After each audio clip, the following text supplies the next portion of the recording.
I think we're live as of now. We're live. We're live. It always takes a second before it Yeah. says that we're live, and then I'm always caught kind of half in the lurch, and that'll never stop. I think that's All probably going to right. happen here too. No, I like it. We're back. You and me We are talking back. shit. We did it, Chris. I was worried that after the Clash War Yeah. that I'd never see you again. I was hurt. I was hurt. Even though there was people on my side, I did a show on the road and somebody came up to me and be like, Damien's wrong about the Clash. And I go, thank you. Thank you. I'm sure there Uh, was people who were on your side, but I'm just saying, I know there was people on my buddy, I just hit the my record button. buddies. Sorry. Oh, okay. You were just saying we were talking about we haven't done this since we recorded the Clash episode. Yeah, yeah. We have no. I was just. Yeah, you're saying your buddy. Yeah, You're my doing buddy. shows on the road, and people have come up to you Yeah, now, but my and buddy was on your side. He's from LA. He was on your side. He's been on your side. He called it. It actually angers me. It does anger me, and I've tried to make some a mixtape, but he calls the Clash dad rock, and it it pisses me off to no end because he's a buffoon. I was And gonna say. Mauricio, if you're listening to this, you're a buffoon, big dog. I had a lot of friends that were also very much on your side, Yeah, and I yeah, think there's like a huge a huge swath of Turned Out a Punk fans that just yeah. have never tuned back in Yeah. after they heard my opinion about the But you Clash. know, I gotta say, you've also said some shit that's blown my mind in a good way, where you made me shit like look at things differently. Like one time, I don't know if it was we were doing an episode, but you said Operation Ivy is more influential than Nirvana, and it like when like thought about it, I go, yeah, I could see that. I could see what you're saying. Probably more bands started like on the DIY like punk level from listening to Op Ivy than from listening to Nirvana. Yeah, I think the More mainstream. industry bands happened. Like the industry tried to make bands like, like you get Silver Chair out of that kind of shit, Mhm. or like, Yeah, like I think mainstream rock needed Nirvana, yeah, but underground music, it was Operation Ivy. I think is more important to like underground music because like there were a lot of bands that kind of sounded like not like Nirvana because Nirvana obviously is special, but we had the Wipers, there was like the Melvins, there's yeah, Mudhoney. Like it's not like a completely new Sonic. Where I think Operation Ivy, for better or worse in some people's opinions on what came after it, but like they invented like a whole new kind of approach to like yeah, mixing ska and punk. Like yeah. Probably who was probably doing that right before them? Probably Scream, right? Scream was doing that. yeah, there's like ska songs, right? There's like also the bands like the Toasters, and there were bands Yeah, that like I think in New York ska bands, and obviously like the two tone ska bands, and obviously yeah, like Jamaican ska. But I mean, like Operation Ivy, when you listen to it, it's like it's like what like Dropkick Murphys are to Celtic music. Like they're not a yeah. Celtic band; they're like a punk No. band with those Celtic parts kind of thrown in, and that's what Operation Ivy is. They're a punk band with like these kind of ska influences thrown in there. Yeah, yeah. That's yeah, that's a band that like I haven't listened to a while, but I didn't age out of them. I still enjoy it. Like I thought about like the Operation Ivy because I remember being in high school and that's like one of those pivotal bands. Like to me that like complete discography on Lookout. I got it when I was in high school and I'm like, damn, that still stays with me. Like even though I hadn't listened to it in a while, the other day I put it on and I was like, damn, this motherfucker's still good. Yeah. Yeah, they're definitely like one of the bands that I kind of go back to every once in a while, and I hear it and I'm like that's like it's the lyrics are way better than I remember. Every time I go back to it I'm like there's more songs that I like than I remember. The lyrics are better than I remember. Like it's like definitely a band that there's something so pure and honest about Operation Ivy. Like and there's And just they've aged better than some Rancid records. yeah, like I don't know what it is. You're right, but there's something that about records that are super raw that they Yeah. just find a way to age better, or just like they always seem like kind of contemporary in a weird way. Yeah. Yeah. Well, yeah, because you could play that record and it still feels contemporary. Like you could go, oh yeah, this is like Yeah, it still feels fresh if you play it. Yeah, and I'd even say that about like Crimpshrine too. Yeah, Like, Crimshine 15 is that way too for yep, me. Like you play 15 in Crimshine, it still feels like, yeah. Even I would say even like, you know what's crazy? You play Jawbreaker and it still feels like it still feels contemporary. yeah, Jawbreaker. It's weird. Like, I know there's a lot of bands obviously influenced by Jawbreaker, Yeah. but no one ever sounds like Jawbreaker. Like, there's something about No. Yeah, no one ever sounds like them. There's like I, bands that sound like Jets to Brazil and stuff like that, but there was no bands that sounded like Jawbreaker, you're right. there's I think it's also Jawbreaker, and it wasn't until those guys came on the show and I talked to them Yeah. about it. But like, there's such like a heavy kind of Sonic Youth art rock thing running Yeah. through it. There's that because you remember what was those like? What was it on 24 Hour Revenge Therapy? They had that thing that like those kind of emotive bands were using at the time, where like you use a like a recording of a message machine, like a Yes. voicemail machine. Remember that? That was a big thing, Yeah. and you use that, and it's like you layer that into your track or whatever, and like. They had a lot of those things. Like they felt a little art damage, but they also had like that. And I say this like in a good way. They also had that corniness of emo, which you wear your kind of heart on your sleeve, Yeah. you 100%. know, Yeah. mixed with that like art damage, Sonic Youth type, Dinosaur Jr. type shit, and then with like kind of a like a guttural like kind of street punk sound, like all that mixed together, kind of. Yeah, like I think that wearing your heart on your sleeve is kind of like certainly in that style of music is almost invented by them. Like I think it's like Yeah, them, Rites of Spring, and like Judge on the East Coast that are like doing these lyrics that are just like so over the top emotive, and that kind of it winds up yeah. informing like this next wave of bands that I will say this though, I feel like I don't know about Judge too much, but I know about like Rites of Spring.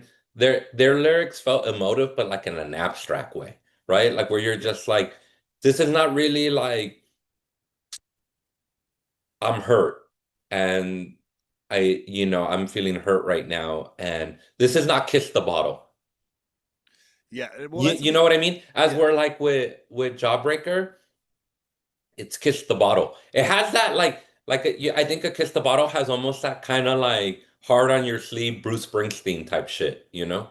Yeah, and that's definitely like I think with Judge too, where Okay. he's like I like very much like Yeah. talking about, and I think that goes back like Minor Threat, right? Like you listen to those songs, like Filler, and Yeah. just the I don't want to lyrics are hear it, all yeah, that. like they're Yeah. sad. Like it's a guy who's like dealing with feeling isolated and feeling alone, and very Yeah. directly telling you about it, And growing up. and growing Like, up. Yeah, yeah. Yeah, very. that's crazy. Yeah, that Operation Ivy, man, that still bangs, man. I mean, better than any, no offense, but better than any Transplants record. Yeah, I was never the hugest Transplants fan, Yeah. so I like, yeah, for me, Operation Ivy. Like Talib Kweli when he was on the podcast saying that they were an influence on him lyrically. I That thought, was crazy because I gotta be honest with you. I sound like a hater when I say this, but I've told my friends. I told my friend about this because he told me that there was this one of those rap dudes from like Griselda or whatever yeah, is gonna put out a hardcore record or something like that. yeah, And West I Side Gun is going to be putting out a hardcore record and apparently. I told him, I said, that's not gonna be good. And then and then I told him, and he goes, why? And then I go, can I tell you something? This is very ignorant of me. This might I know this, and this might be even what they call like raucous, right? Like rockism or whatever. Yeah, I often find rap dudes don't listen to good rock music, but rock dudes will listen to good hip hop music.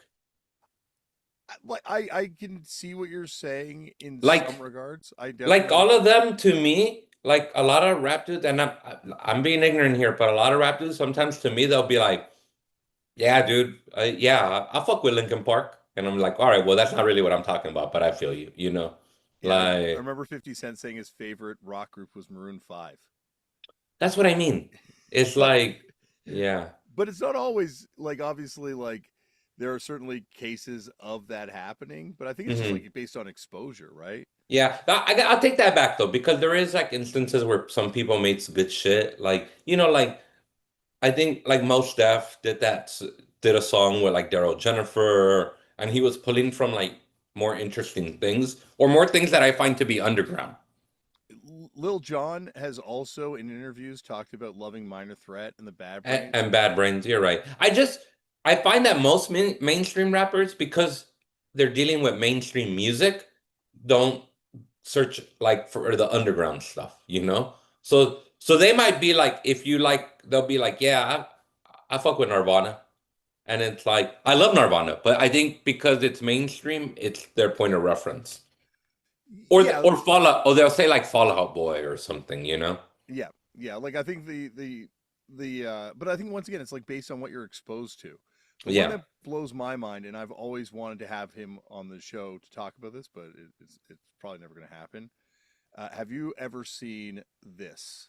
I'm going to drop it in the chat for you to see right now. Check it out. I don't think everyone else will see it either, but No. shit, maybe I can go this way. Okay, there we go. Okay, that work when you clicked on it? Yes. I do. This is I the Playboy This is, Cardi cover for the album Red. yeah, I don't think this is all art direction to me. He has a Bad Religion tattoo. Let me add that to the It's mix. all art direction. I don't believe any. I don't I'm being an asshole. I just don't think he, and maybe these are all my own things because I don't inherently, his music is not something I listen to, but I go, yeah, I don't think this fool is a, I think this is all art direction. Sometimes I can tell because there, now more than ever, there's a cross culture of like, of culture because of skateboarding. So, like skateboarding culture, you're pulling from punk, who is also into hip hop, and then you have skateboarders who are into, and punk dudes that are into graffiti, and it all becomes design, right? Mhm. And I, I don't know. I don't think he's a. I'll tell you why. Because I think he'd be more vocal about it. This stuff always Yeah. only ever comes out in design. So he has that photo that looks like a somebody like, it looks like the Edward Clover photo of the of from the LA, from Wasted Youth, like somebody doing a backflip onto the Yeah. stage. He has a similar photo like that on one of his albums, I think. And like, it always feels that it's pulling from design and not sonically. And maybe I'm not well versed in his music to know to say that, but the little that I have heard, I also think he'd be more vocal about this. There are some rappers that are kind of vocal, like, Vince Staples. Hmm. He kind of pulled from Joy Division. So he said that when he has that album about like, what's the name of that album? I'll tell you right now. And he went to Uh shows like, didn't he do a tour with someone? I don't know that he did, but he has that one album, Summertime '06. Do you know that album? It has like an image of like water, and it's like it's an illustration of water, like with waves. Is it one of the Raymond Pettibon kind of wave things? Yeah, do you see which one I'm talking Yeah, about? yeah, of Do course. you know Yeah. what that's in direct reference to? No, what is it? Joy Division, Oh, it's not. Unknown Pleasures. Ah, okay, yeah. I wanna see if he did this tour way He back. said that when he was growing up and he was rapping, he had a neighbor who he was friends with. This like kid named Ernesto, like this Latino kid who was really into all types of music, but specifically like punk and rock music. And he goes, I would go and listen, and he would play records for me. And that Joy Division record was one that he played. And that image of like the I forget that image, that famous like design on Unknown Pleasures Mm. that look like seismic lines. He says that's what he pulled for, like inspiration wise for Summertime '06. Oh, yeah. See, that like I think it's all about exposure, right? Like, and Yeah. how you get into things, or like just like having that friend that turns you on to the right thing, turns you on to this stuff. There are like, um, I'm trying to think who else. A Other ASAP. rappers that are been involved in cool, like in punk shit, whether you deem it cool or not. So ASAP Rock was friends with RJ from Sexfit and used to hang out and went to like some sort of like was kind of involved in like kind of the punk stuff Hmm. You know, through he just came out with a song with like a song called Punky something, right? isn't that ASAP Rocky? Yeah, or were you talking about Aesop Rock? I was talking about ASAP Rock. Okay, yeah, ASAP Rocky, yeah, like I've you know, I'm very interested about this record, and that song seems like it's kind of like referencing punk. yeah, Danny Elfman, I think, does a bunch of the stuff on this record. Former guest of the show, yeah, from Oingo Boingo. Oingo Boingo fame, Yeah, yeah, and yeah, but like ASAP Rocky, like apparently through what was the guy? Someone was like connected to punk rock. okay. Yams, who passed away, ASAP Oh, Yams. Yams, yeah, the Puerto Rican dude, I think, Yeah, he or was the like Dominican dude. I heard that he was like not necessarily like a hardcore kid, but like was definitely familiar with that kind of stuff and knew about Yeah, some of these bands and things like probably that. knew like DMS and stuff like that, DMS type bands, right? Yeah, yeah, probably knew like some of that sort of stuff. I imagine like New York hardcore stuff in general would have been Yeah. kind of on his radar. Yeah, like Mhm. it just he seems like a guy who just had great taste in everything. So I guess I'm a loser. I'm a pretentious loser. And I'm like, oh, you really think these fools are listening to Para Ubu? I think there's probably very few people sadly listen to Peru for Yeah, yeah, yeah. I'm just being I, just so everyone knows, I started off saying I'm being a hater about yeah. this. No, Yeah, there are like I think they're definitely especially now with hardcore, and I'm not talking about rappers when I say this, but like there's definitely people in kind of pop music yeah, uh that are like repping hardcore in a way that's like really like yeah, talking about being a hardcore kid or talking about yeah. this thing and it's like I don't really know if you were really that Well, that's you what's know funny to me is I guess I've seen hardcore change throughout the years. And like, I think I just don't. It seems like there's a lot of hardcore now. And this is someone who's on the outside. I'm not like, I don't go to shows. I'm not a hardcore kid. I just grew up loving punk and hardcore. Or whatever my version of that is, right? But like, I think of the hardcore I grew up listening to, which was, a lot of like Crudos or a lot of like ebullition bands and like, like I think of stuff like that. And then I go, even that stuff feels like it derives from punk. And like when I listen to new hardcore, I go, this doesn't feel like it derives from punk. It just feels like it derives from other hardcore bands. You're on mute. yes I feel like it kind of comes and goes in waves like the connection between Yeah. punk and hardcore and I feel like right now we are at a moment where punk and hardcore feel um stylistically very separate and I think you see Yeah. that in the late 90s too like obviously Crudos and stuff with Yeah, Ring. but you know what's so funny? When you listen to Crudos, it I can point the reference to being like, oh, these guys were into like Discharge and they were pulling from like Italian and Finnish hardcore records and like some of that 90s stuff, like not all of it, but some of it I'm just like some of it it feels like it derives from punk.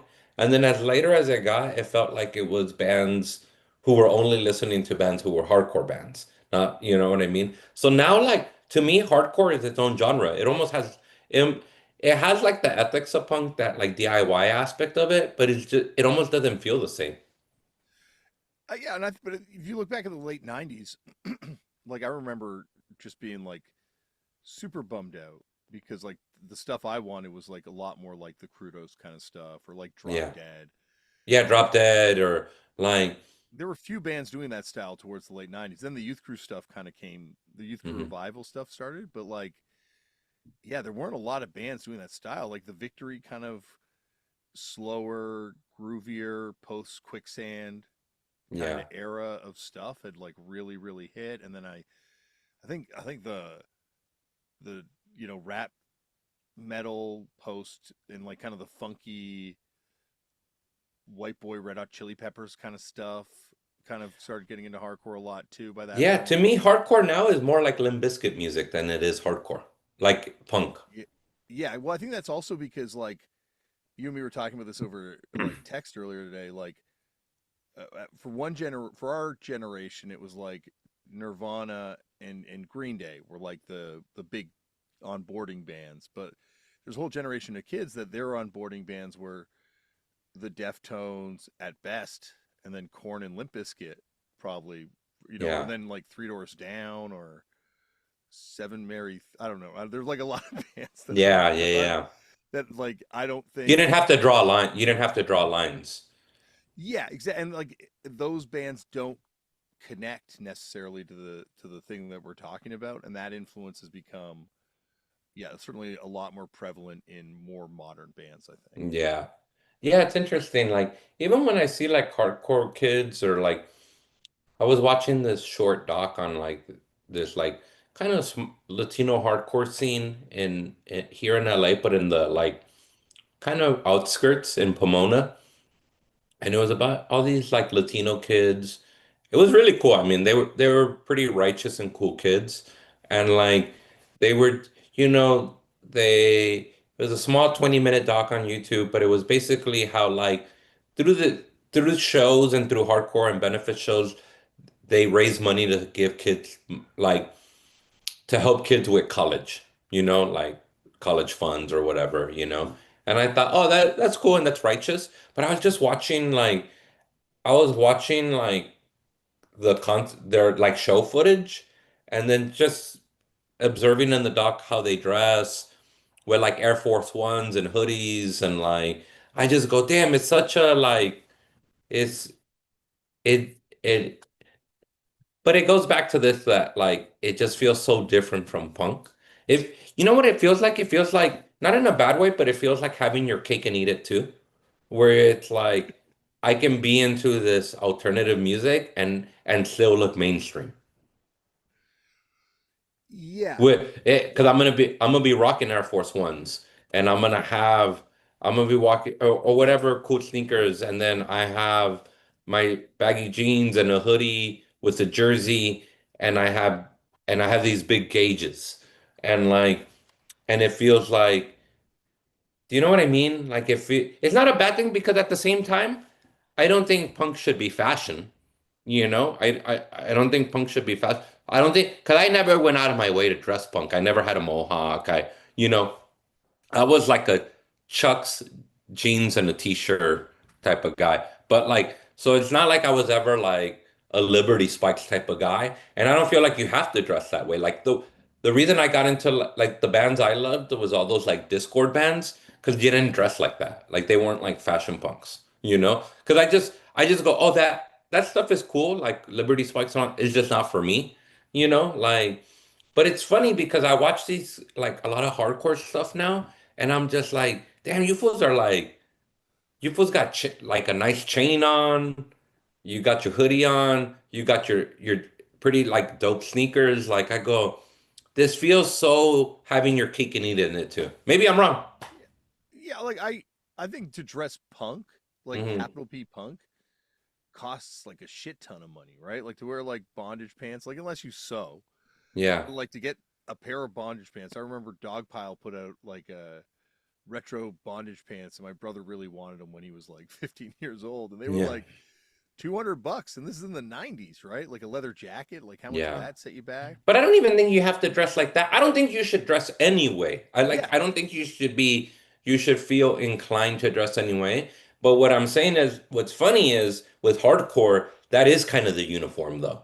Like I think that yeah, like yeah, with modern hardcore, like man, I see those kids and they look like super fast. I couldn't tell if they weren't hip hop. Like if those kids came up to me and told me whatever they're into, what's a really cool hardcore band that band from Baltimore, End It. Hmm. They're cool because I can feel like the punk in them. Like I feel like it doesn't feel like derivative of hardcore. It feels like it's still coming from punk. Like, and maybe they would disagree with me. Maybe it's just how I'm hearing it. But what's funny is if I saw like a modern hardcore kid sometimes and they told me he likes it, I'd be like, oh shit, you look like just a hip hop guy to me. Like I did, Yeah, like I think that's just because where streetwear went. yeah, We're kind of like in a post streetwear era where skateboarding, punk, hardcore kind of fashion, and hip hop fashion have really all merged into like one yeah, thing. it's all merged. Yeah, that's what I'm saying. It's all merged, and it's become the de facto. It's become the de facto hardcore look. Yeah, the hardcore look is, and I think that's also Because I went to Coxbear, and I and and trust me, some of those like punk looking, capital P punk looking people, they did not have money. They just find a way to look that way. And yeah, I'm not praising it. I'm not saying anyone should look that way or not. It's just interesting to me because sometimes even if you didn't dress alternative, if you were into alternative culture, you could see an inkling of it. yeah, Sometimes with hardcore kids now, I don't see an inkling of it. yeah. But that's But because like all our iconography has been co-opted, and yeah, like you're starting to see this sort of stuff like show up in mainstream places or show up like not necessarily on punk people yeah, in general, right? Like I think like all this sort of like there's just like not really the connection between fashion and youth culture anymore, like there used to be, right? yeah. Yeah, like have you ever seen those videos? Me and my wife were talking about this. She was explaining it to me.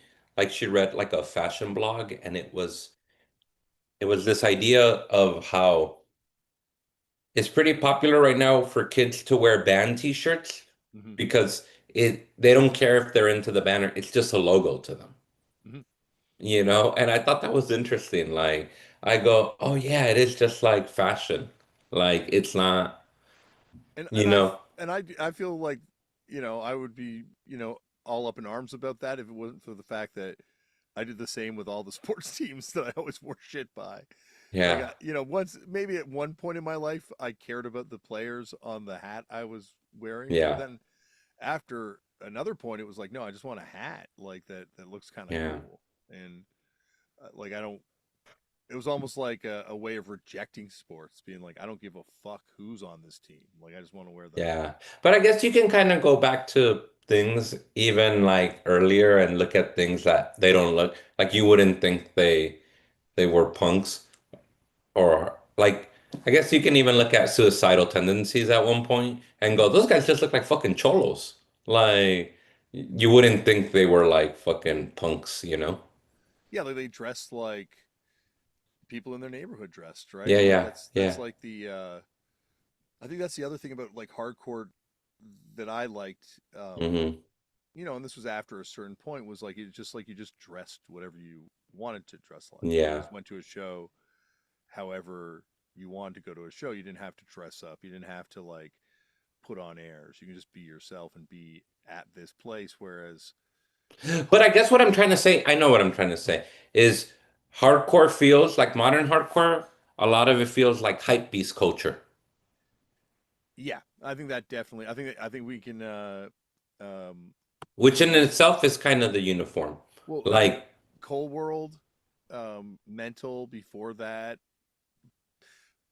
like a lot of it comes from like this sort of like obsession with punk rock history and like mhm. looking at the shoes that Porcell was wearing in a Youth of Today photo and being like, Oh, let's all try to get right. those shoes. Or Yeah. I remember us going to the Champion outlet in Buffalo because we were like, oh my God, Champion. That's what Yeah. all those youth crew guys wore. And so we went to the Champion Yeah. outlet and bought all this Champion gear stuff because it was like affordable. And those guys were even like, yeah, we had a Champion outlet, so we could go to Champion and get all this stuff. And the Nikes they were buying were just the Nikes that were dropping at that Yeah. time, right? Like they were just picking up athletic shoes because they were all into kind of sports stuff. And Yeah.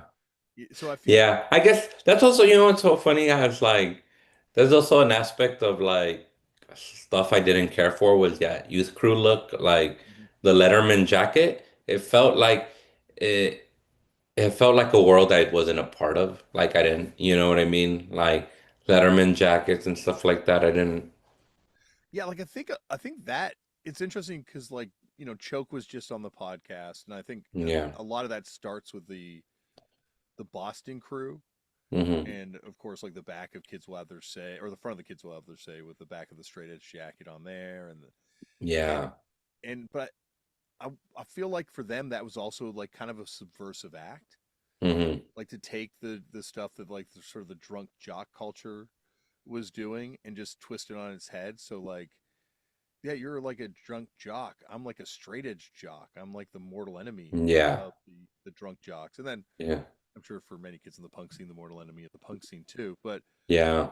I feel like then it becomes a uniform as other people start looking back on it, being like, how do I copy this? How do I, Yeah.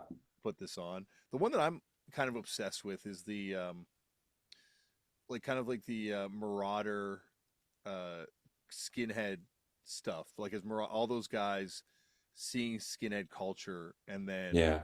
adopting this sort of like skinhead style of dress, which is like Yeah. not necessarily at all. Well, no, it's not at all from the culture they were raised around, but just them being so into that for a while, or just New York skinhead culture in general, like as this sort of British youth culture is sort of like adopted as a fashion thing in New York, but then becomes like a very real thing in Europe, Yeah.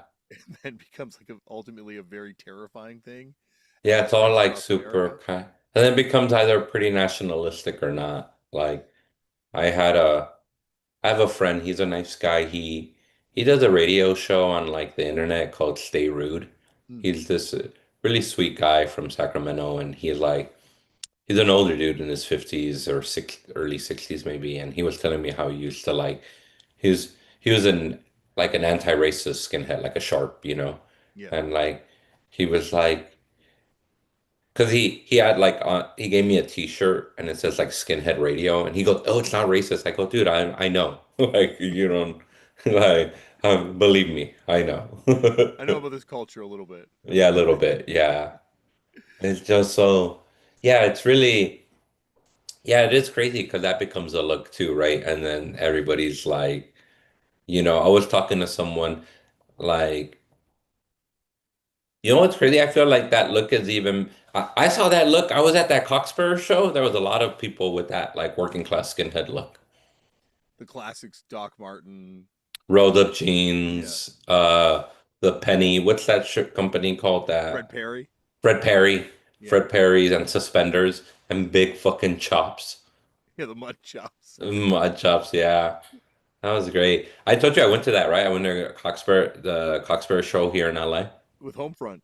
With Homefront, Dillinger 4, and Generación Suicida. It What a was, great bill.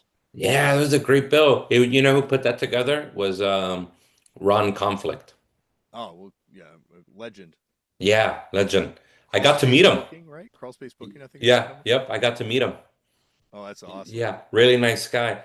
You know what's so funny? So I wasn't gonna go to that show because I admittedly don't go to shows really, and I was like, but then my friend Brian, he's a comedian. His name is Brian Volke. He used to play in a punk band that was on Deranged Records called Neon Piss, Oh, yeah. and they're really good. They were really good, and he lives in New York, and he uh he told me he goes, "Hey, you should probably go to that Coxbury show because they can still sing." And like they're probably not gonna do another like tour in the States. And I went, yeah, you have a point. And I bought two tickets and I couldn't really find anyone to go with me. And like my lady, I could have taken her, but she's not into that kind of music. So I'm like, man, I should find someone. So I ended up finding my friend. He's a comedian. His name's Joe Jimenez. He's a drummer. He plays him and Chappelle Lacey, comedian Chappelle Lacey. They have a hardcore band called Mad Peaceful. Oh, yeah, I know. Yeah, Chappelle's band. Yeah, of course. Yeah, Chappelle's band. He's the drummer in it, and he's a really. I've known him for like 12 years, and he went with me, and we had a really good time. But it was just one of those things where it's like when I went to that show, I felt two things. I felt a little too old, and I felt like I was just kind of like Well, it was just one of those things where I was like, my knees hurt because I had general admission tickets. So it was like, man, my fucking knees hurt, but I still had a great time. But it was kind of a trip down memory lane because I saw a lot of different friends there throughout the years. And everybody seemed to go to this fucking Coxbearer show. So I saw a lot of like new and old friends. And it was like, so I don't know if you know this, but Jaime Hernandez from Love and Rockets, the comic book series, he has a graphic novel called This Is How You See Me? And it's about his characters, Maggie and Hopi, and their friend group. They're in their 50s, and their favorite punk band growing up called Ape Sex reunited. And they all go to that show and they come to the conclusion that they're trying to harken back to their past and they all feel like old women now. Yeah. And I felt a little bit of that. Dude, that book, that is this how you see me is so damn it's fucking good. But it's about them seeing the fictional punk band in the Love and Rockets group is called Ape Sex. Yeah. And they all go see Ape Sex. And it's them getting a little like, oh no, I can't believe people are like slam dancing around us, or I wish they wouldn't do that. Like, That's the natural life cycle, right? yeah, You have to get to that stage where you feel like the old person at the show because yeah. and that's like a good feeling because that means there's like enough young people. Like if we were still I feeling wasn't like even the oldest person there. I mean, there was so no, but many older there were people. a There lot was, more older people on stage than you. yeah, yeah. But it was crazy, man. It was like dude, I gotta tell you, that band, Coxbear is so big in LA. I think they're just wherever their people will, they're kind of big everywhere, but it was two sold out nights at the Palladium. And dude, it was fucking packed. It was sold out. It was like, it was fucking crazy. And there was no like, you had a few kind of like skinheads there, like being a little rough around the edges, you know?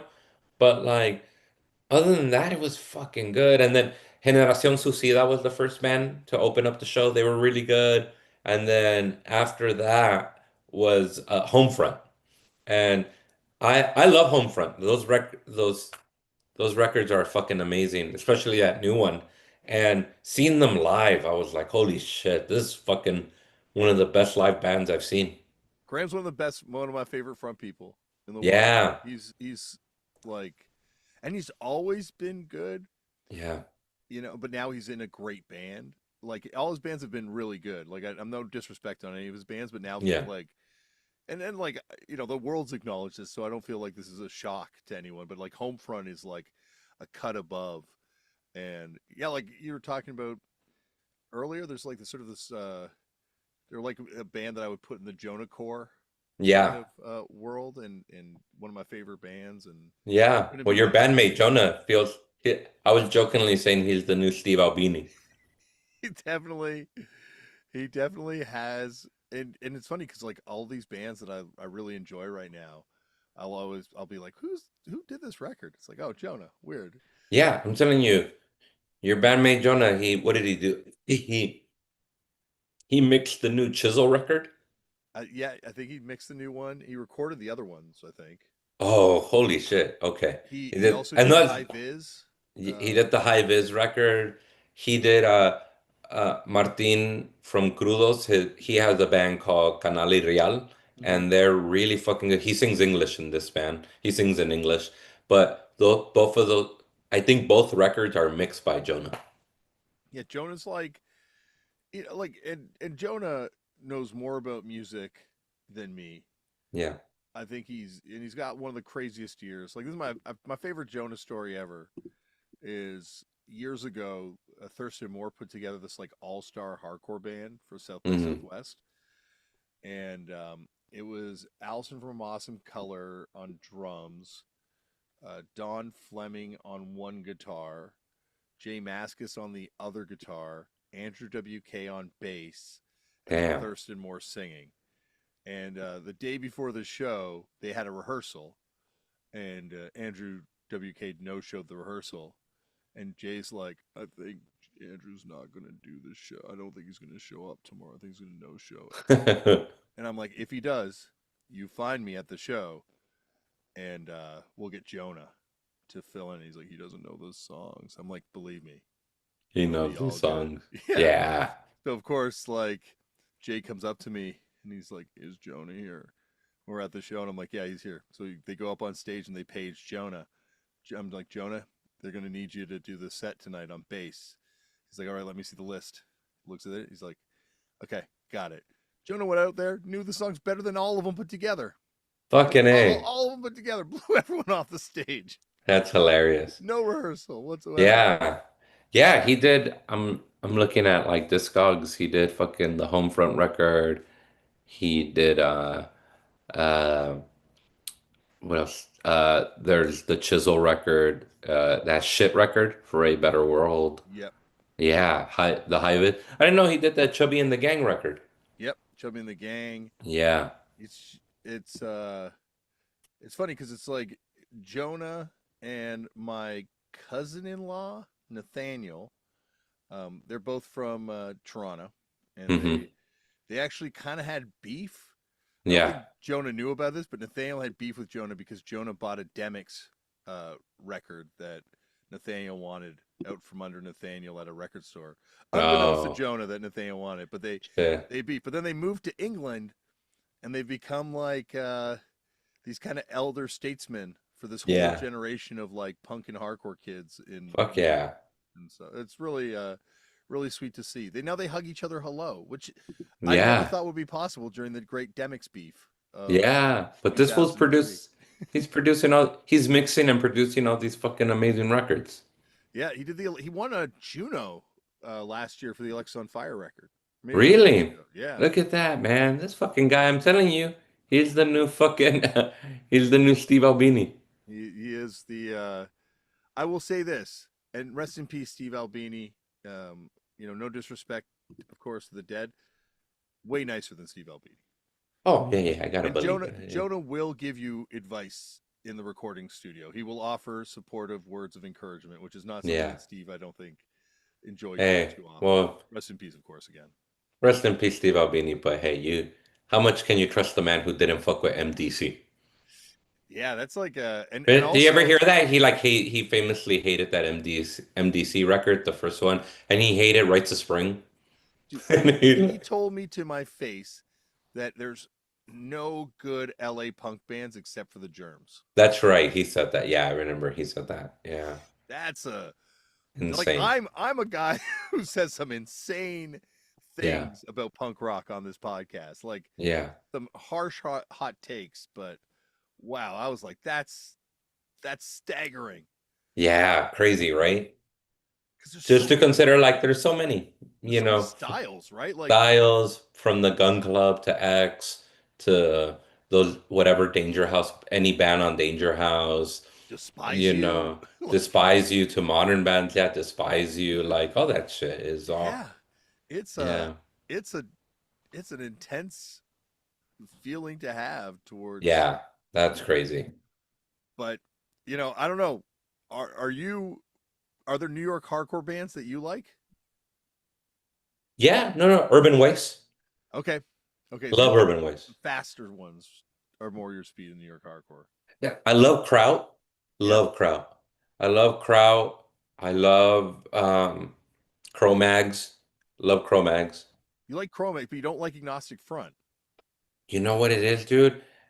I'll tell you this, when it comes to Agnostic Front, I know they're a good band and I understand their importance and like I can listen to the record. I just don't ever fully get into it too much. Even though I love their lore. I love all that shit. I have that Roger Murray like book out. Do you know not the memoir, but the one it's his collection of flyers and Yeah, artifacts. yeah. I have that and I love looking through it. I just I gotta tell you, I will say this.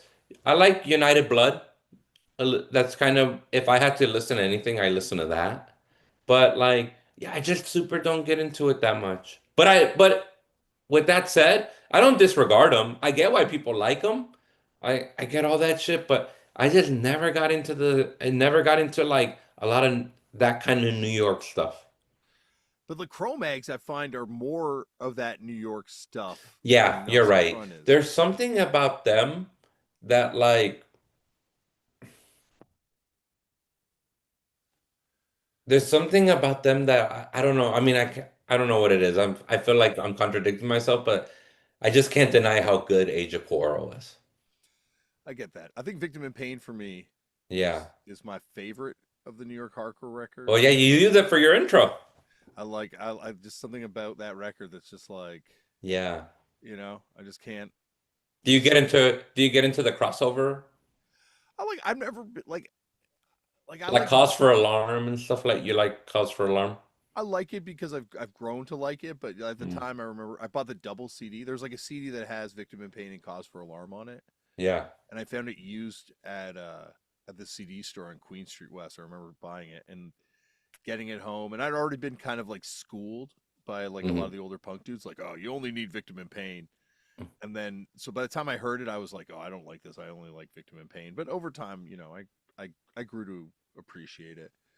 I You think know what I like? I don't mind because sometimes I do kind of will listen to these bands and I go, I never gave this band enough of a try or whatever. But I was going back.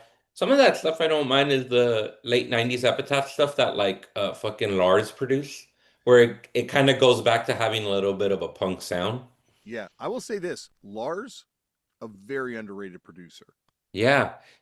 When I was a kid, I remember he produced that Union 13 album, East Los Exactly. Presents. He produced that. He produced a few other things like I want to say maybe did he ever produce a fucking Swinging Utters album? Streets of San Francisco. Yeah, he did. He produced that album. And then He's he did fucking the Dropkick Murphys record too, yeah. an agnostic front record. There's like maybe business. There's a business record he did Yeah, around a that too. business. I was gonna say the oppressed, but it was the business. He's got like one of those guys that just went in these studios and made these bands come out sounding His ex- his records, his record, and what's the Billy guy from SOA or SOD? Billy Milano.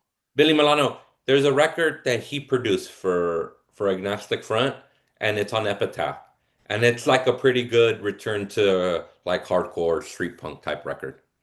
I think Lars, because then you look at like we look at Streets of San Francisco, like that's the definitive for a lot of people Swinging Utters record. Yeah, And that's then true. for the next record, Juvenile Product of Working Class, which like a lot of people like the production is what really drives a lot of people away from that record that were fans of the older records. Yeah. I love them both. I think they're both great, man. I think they're both really good. Oh, you know what it is? Billy Milano did Something's Gotta Give, Oh which was one of wow, their bigger records because it has Gotta Go on it. that's crazy. Billy Milano did that. Yeah. Wow. Yeah, he was the producer of that on Gotta Go. That was my first exposure to Agnostic Front was Gotta Go. So because it was on a Punkorama. Hmm. It was on Punkorama when I was like fucking 13, 14. And I remember listening to Gotta Go and being like, well, this is pretty cool. And kind of went back. And then after that is Riot Riot Upstart, which is the Lars album. Yeah, that's it's so funny because I would have thought the Lars one was first, but No. Billy Milano, I met him one time. He You like told me he was a door guy at a yeah, club in Austin, right? yeah, he was a bouncer at a club in Austin, and Lee from Trash Talk's like, "Yo, fool, you want to go meet Billy Milano?" And I'm Yeah. like, "Yeah." And we went over. I don't gotta ask Lee if Lee still has the photo, but there's a photo of us with Billy Milano somewhere. Man, you know who I've been thinking about recently who's a hardcore band who like was a pretty important band to me. And I go, damn, they're actually kind of probably influence modern hardcore more than any other band is Downset. You know what? I agree with you, but I don't think they get the credit. Like, Yeah, that's what I mean. I yeah, I don't think they get the credit, but if you think about it, I first saw those guys. I saw Downset like in 99 or something. My buddy, we went to go see Sick of It All. And it was them, Sick of It All, Vision of Disorder, and some other band, right? mm-hmm. And like and Downset fucking they came out and these was we were like and at the time it's still big, but graffiti culture in LA was so fucking huge. And the guy came out from Downset and he was Latino and the other guys were like everybody they were all graffiti guys. They looked like graffiti guys too. They look like fools in LA who would catch the bus and scribe up the bus with like a razor, you know? Yeah, scratch tag it. Yeah, scratch tag it. And and then I remember buying those Downset records and like I think their curse of Downset was that they were around the same time that Rage was around. So they And they probably got and they beefed with Rage. yeah, I heard that. I never knew that story, but I've heard it. They have a diss song, I think, on the LP Yeah. that has it. They were on Theologian Records, which is, of course, the label that put out the first Pennywise record. Yeah, that's right. Uh, and also Pessimizer did all the Pessimizer stuff back to Yeah. Despise You. Yeah, a very interesting band. Like some of those songs are so fucking hard, and Oh, on that first album and then that second album, Do We Speak a Dead Language? yeah, And then there was the third album, Check Your People. But you think about it, I'm like, damn, those guys, they all come from graffiti and they all dress like graffiti dudes, which was like hoodies, caps, sneakers on, and they were all like, but they were all hardcore guys. Like you would go decent Downset and on his and Ray on his hoodie, he would have like a crash patch on it. But that's because honestly, there was a time in LA, maybe it's from where I grew up, but there was a time in LA where I feel like I wouldn't dress you would get you there was too many gangs around for you to dress punk. mm, And it was at the time that like people were just that shit wasn't flying. yeah. They're like, because like I think it was actually like a couple of weeks ago when I did the first episode of this, and I had Kevin Gill on, and we were Hmm. talking about bands like District 9 and like those sort of like New York hardcore bands that were doing like Yeah. sort of rapcore Yeah. stuff, and how prior to like Downset, like a lot of bands would use hip hop in their music, but it would almost be like a novelty thing. This fool was straight rapping. Yeah, and it was And like, he's from a famous graffiti crew. So in LA, there's a well-known graffiti crew from South Central. They're called UTI. mm, And he was from UTI, like a legit member of UTI. yeah, like they've got like that's the thing is like it rang, and I'm sure that was, I think if I remember correctly, that's the beef what they had with Rage Against the Machine is they felt like Rage Against the Machine. I'm trying to remember it because I don't want to Yeah. mischaracterize it, but like that they wasn't like legit in that way. Yeah, I guess so. I mean, I don't agree, but I see what they're saying. Yeah, yeah. Were they signed to Sony too? Did they sign to They were on Capitol? Mercury. Yeah, They were on Mercury. they had their first album was like indie, then they were on Mercury, and then they ended up like years later On they were on Epitaph. Epitaph. Yeah. Yeah, Hmm. they're yeah, 100% like one of the bands that I feel like they're just due for a rediscovery by Yeah. kids Yeah. because That's the band that I hope gets rediscovered on like TikTok. yeah, exactly. It's funny when you like think about the bands that have been rediscovered at this point. Like it's like the bands that you like. Well, at least I never thought we would Yeah. be. You know, I never was like watching Dystopia, being like, "There's a lot of commercial upside to this band." Like years from now, people are gonna go back and they're I gonna know, harken huh? back to Dystopia. Yeah, so crazy. It's wild. Like Despise You too, right? Like Despise You is another Yeah. one that I think is probably way bigger now than they ever were back then. Yeah, I think so. I think they're big. I think all those power violence bands are probably way bigger now than they were back then. Yeah, and also that like super kind of tough New York hardcore stuff obviously is ginormous now. Like the beatdown stuff. Yeah, and like you go back, have you ever watched NYHC Oh yeah, I documentary? watch all of that shit. Even if I Fucking, don't like it, like I watch I just it's all fucking interesting to me. there's like no one at those shows back then. Yeah. Yeah. Like 300 people at most, like 100 and Yeah. some odd people at I feel large. like those bands like I bet you a band like Madball's probably bigger than ever now. Oh yeah, definitely. I agree with you on that. Well, look at Crown of Thorns is about to go out opening for Trapped Under Ice, or is it Angel Dust? They're going out Yeah. one of Justice's bands. I know that Crown of Thorns is going to go out and open for them. Like uh, Cold as Life headlines festivals now. Like that was not something that I don't think would have. Well, I know for a fact that probably I don't remember that happening at all in the 90s. Yeah. Yeah, that's crazy. Yeah, I hope people rediscover Downset. Like I hope they kind of go back down there because like I'm just like, you know what's so funny? They even have like elements of like they have one song where he talks about his belief in God, where I'm always just like, damn, this is almost some like Shelter type shit. You know what I mean? Yeah, which might have Like held them back then, to be honest, right? maybe, Like, yeah. It didn't feel Christian. It didn't yeah, feel it like his that song. He kind of talks about like how can this all be regulated down to like science, and I feel like there's deeper meaning or whatever. He wasn't like proselytizing some like Christian shit, but it was just like, damn, this feels like straight like it felt like on some spirituality Shelter type shit, you know? and I remember that song they had about uh sexual based violence against women.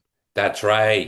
That Yeah. song is insanely hard, like one of the hardest songs. Actually, Eric Andre, when he was on the show, talked shit on Downset for having a song that's about not wanting to have sex. They have like a song about I know that song. Yeah, yeah, I know that song. Was it they Eric even Andre was picking fights with. I was like completely silent when they started talking about Downset and that so song. funny. He even those fools were so hard they even had a song called about graffiti called Pocket Full of Fat Caps. Yeah, that You song's remember so that? sick. Yeah, That's so it's so good. And yeah, these fools were they had their first album was on Mercury, but yeah, they it was really good. Oh, they had this that the song I was talking about where he's talking about spirituality is Dying of Thirst. And it was on their first album. And it was like yeah, it's crazy. I hope people rediscover them. the guys from Sexvid, back Hmm. to Sexvid. I think they used to call like all that stuff on Pessimizer Taggercore, Yeah, that makes graffiti sense metal, or too. I think Tagger metal. I think is what they used to Yeah. call it. Tiger Core, that makes a lot of sense. Yeah, Yeah. graffiti kind of music for which I guess Dystopia Yeah. is kind of. Yeah, yeah. In like Southern California, it felt like that was a that kind of even though if nobody called it that, in hindsight, I could be like, yeah, that feels like Tiger Core. Because here you have straight graffiti dudes who look like graph guys. Like I'm saying, you wouldn't tell they were punk guys, and they were like into rudimentary peni. Yeah, well, and that's really the connection between these two cultures going back to New York, right? And Yeah, Freddie a Albert's lot of book, a lot of graffiti. a Yeah, lot of graffiti, right? Like Mackie yeah, from the Cro-Mags used to yeah. was like, I forget the name of the crew that he was part of, the guys from Or even going Frontline. back to like Black Flag spray paint. Yeah. Well, You know, Frontline became Simulated Dummies yeah. afterwards, or like one of the guy or two of them were in that, and then so there's like deep kind of hip hop punk connections through graffiti. Like in LA, all I wasn't around for this. But apparently, there was that gang out in LA, punk gang called like LA Def Squad. Hmm. And that was kind of focused around a high school in LA called Fairfax High. That's on the corner of like Melrose and Fairfax. And that's where LA Death Squad kind of started. It's like a big city school, a bunch of kids from different neighborhoods go to it, but it's right in like Hollywood, right? And and LA Death Squad apparently kind of started there. But then a lot of those LA Death Squad guys who were like punk guys ended up starting CBS. And CBS was like it's like short for Can't Be Stopped. And that was like one of the biggest graffiti crews and like best graffiti crews in LA. Like when I was like in the late 90s when I would go to Melrose, they they like all the alleys was all their murals. And they were like those were the guys that were getting paid by record labels to do album art. Like all the CBS guys, you Uh, know. And those and there was this weird like the and UTI and stuff like that. So yeah, there is that graffiti thing. it's weird. Lads had like I think a few different spin-off gangs, right? Because isn't the Dog Patch Winos like a lads offshoot gang too? Probably. I don't know that I know about them, but probably. Yeah. That's the one they talk about in the No Effects book that I think Oh, Snow is a yeah. part of it. Yeah. And then, so yeah, probably like graffiti. You're right. Graffiti had a lot to do with even with like Futura doing those like class that doing art for the class. Yeah, there's like, and then like Revs and Costs. Like there's that Revs LP that's like a punk record, and they were like super crazy New York graffiti guys that were up everywhere, Yeah. all over the place. And Or you think of Sasha Jenkins? He was a graffiti guy, right? yeah, absolutely. Rest in peace. Yeah. Rest DMS in DMS started as a graffiti crew. Yeah, that's right. Yeah, there was a lot of that. A lot of like graffiti shit. Or you know what's funny? I went to an exhibit, a Shepard Fairey exhibit here in LA at Beyond the Streets Gallery. And it was a retrospect of all his years. And it was like kind of crazy because I was watching, I was like, damn, it's crazy. This shit all comes from from he was a big punk. I mean, he liked hip hop, but he was a big punk guy. And then going like, damn, it's crazy to think like all this shit started from his like Andre the Giant. Andre has a posse. Like, Yeah, do you remember there was like a documentary in the '90s? Fuck, I wish I still had the tape. I had a tape of it at one point. Um, about Andre the Giant as a posse, like in the yeah, '90s, right? Like it's like you'd be able to send away. I think it was like $1, and you get the like yeah, master sheet for making stickers to put up everywhere. yeah, And crazy. do you remember the face-to-face video when they go up to the drive-through? Yeah, There's like an Andre the Giant as a posse sticker dude. right on it. Or if you think about it, and in Nirvana Smell Like Teen Spirit, there's a graffiti writer here in LA. His name was Chaka. And Chaka, I wonder if Scared of Chaka even got their name from that, but like, Oh wow, yeah.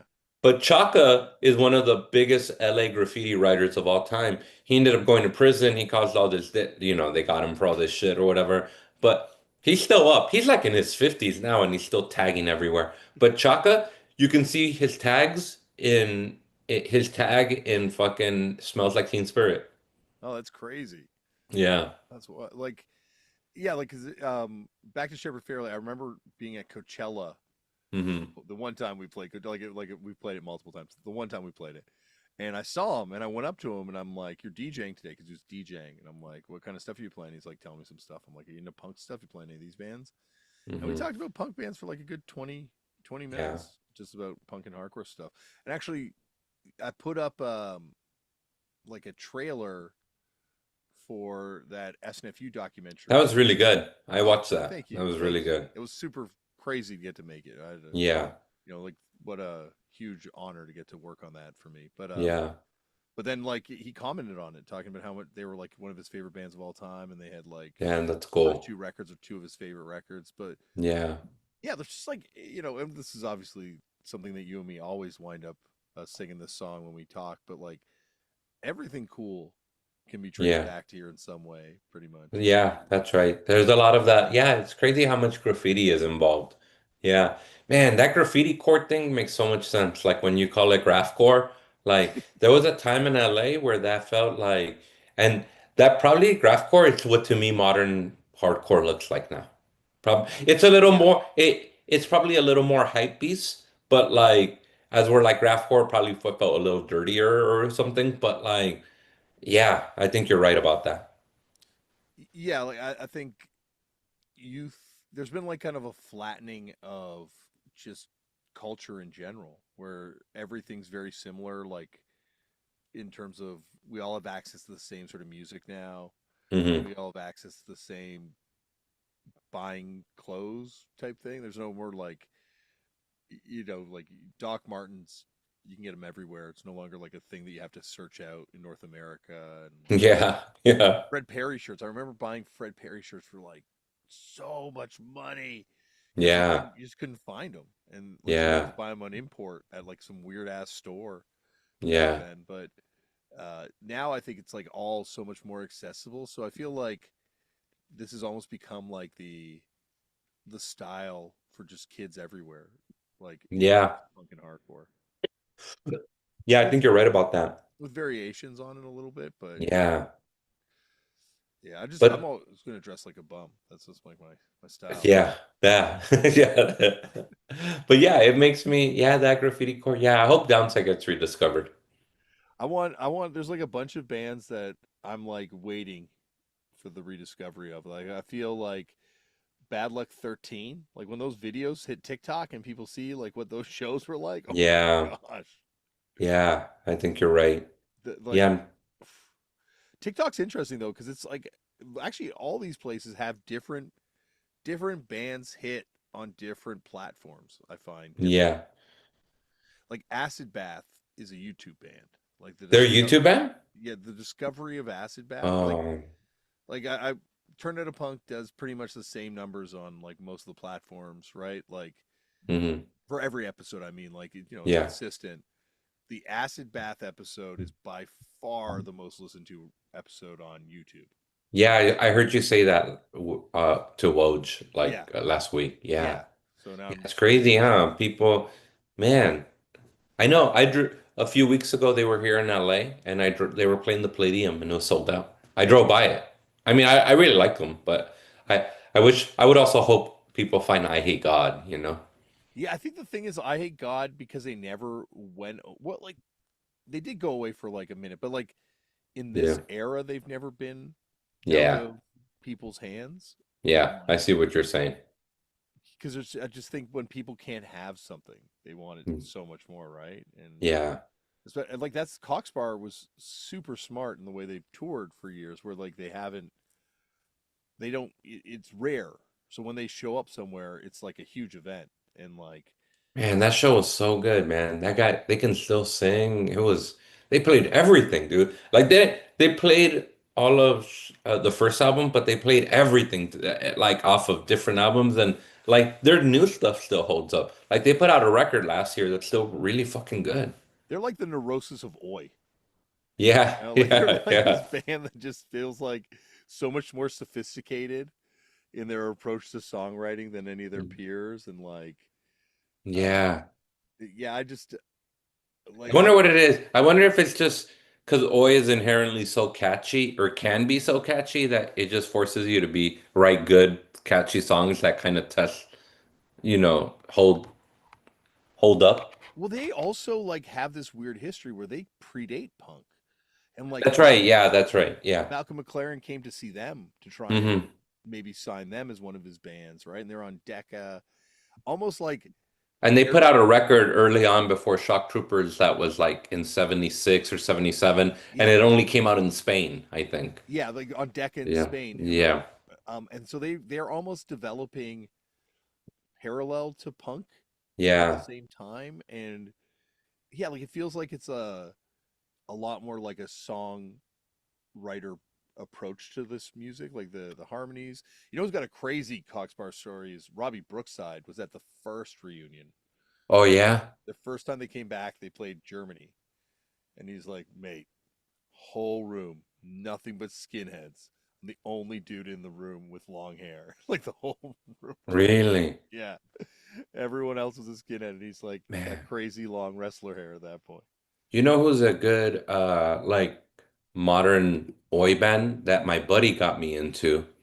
My buddy from Stay Rude Radio, he got me into this band, this Swedish oi band. They're like an oi band, but they call themselves Gorilla Punk. Oh, They're called Kong Kong. Like King Kong, but it's yeah. Kong Kong. Oh, I gotta check them out. Dude, it's it's so good. It's so catchy. But it's dual vocals. It's a man and a woman. And the dude, this fool sings like Cookie Monster, like kind of like, those crazy Guttural. gravel Yeah, guttural. yeah. And then the chick hits all the harmonies. I mean, it's really good.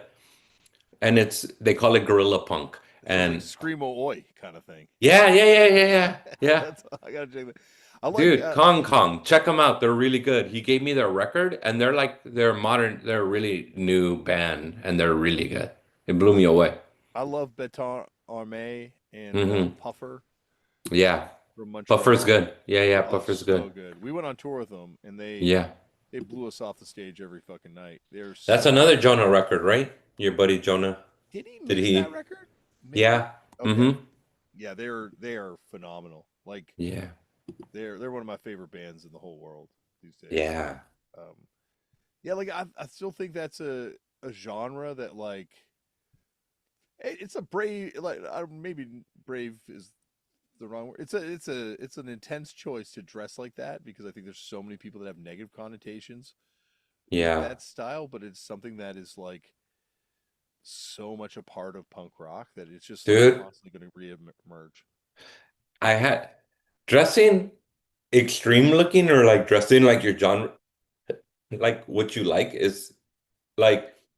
I find a merit to it, even though I ever didn't all like ever go. I was never a Liberty Spikes kind of punk or whatever. Yeah. But there was this kid, Matthew, who was doing stand-up around the time I started doing stand-up, and he was super into punk, like super. But this fool looked like he was in Discharge, like and like hair metal Discharge, like he looked like he was in Gizmo. He's got like I was gonna say he's got that Japanese Britney Yes, Spears. this fool looked like he was in Lip Cream or some shit. You know what I Yeah, mean? free Britney Like, Spears stuff. Yeah. yeah, the Combs or whatever. This fool Yeah. looked like those Japanese fools. And I go, dog, you cannot go up there and talk about observational funny shit because everybody's just looking at you going, why is Edward Scissorhands up there? I go, I know what it is, dog. To me, you look like you're in. I go, this fool's from Jism, like Gizm or whatever. Yeah. I go, this fool's from Gizm. But everybody else is looking at you going, dog, why the fuck are you telling us how dating's weird when you look like that? I think that guy should go do the mothership and kill Tony or whatever. Yeah, he should. Dude, it killed me. He stopped doing stand-up. He was a nice guy and he had some funny jokes, but he stopped doing stand-up and he works at a record store like in not that far from LA, like in Orange County, and he does like leather work and everything. Really sweet guy, really nice skills. If you ever hears this, he's a fucking good guy. But it would just make me laugh because this fool would go on stage and imagine looking like you're in fucking uh Gizm and you're just like, yeah, so dating's weird, huh? Yeah. That's what this, oh dude, it killed me. I yeah, like I my hat's off to anyone that's brave enough to go up and do stand-up comedy because I Especially if you look like you're in discharge. well, I feel like though that's some guy that's probably been cracked on enough that he's brave enough to like he's like, what are they gonna say to me that hasn't been yelled at me before Yeah, when I'm up so there? funny, dude. It cracked me up just to being like, no, dude, you can't. I go, it's not gonna work, man. It's not I gonna work.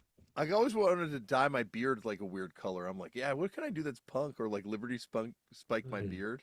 Nah, you're too old for. Let it go. That's like something Yeah. cool. I'll be extreme dad. Extreme dad, yeah. Once you have kids, like there's you can't do anything like that because they would just like they would be so mortified. Yeah. Oh, yeah, I can't even imagine. I got friends that picked up like a really intense like new style in their like 40s. Like Oh, that's started crazy. started dressing like super skinhead or started That's dressing crazy. it's like I guess that's midlife, right? Like that's It's midlife. That sounds like midlife crisis shit. yeah, that's I just midlife. can't, I couldn't imagine. Well, I can't even grow facial hair. I can't even imagine having like, Massive mutton I, chops. yeah, to have a beard like you, I'd have to have died and been buried. And you know, like hair keeps growing.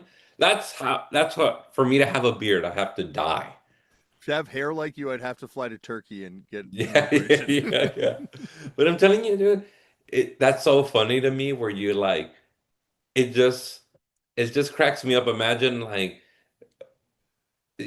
just being in your 40s and then you're suddenly goth.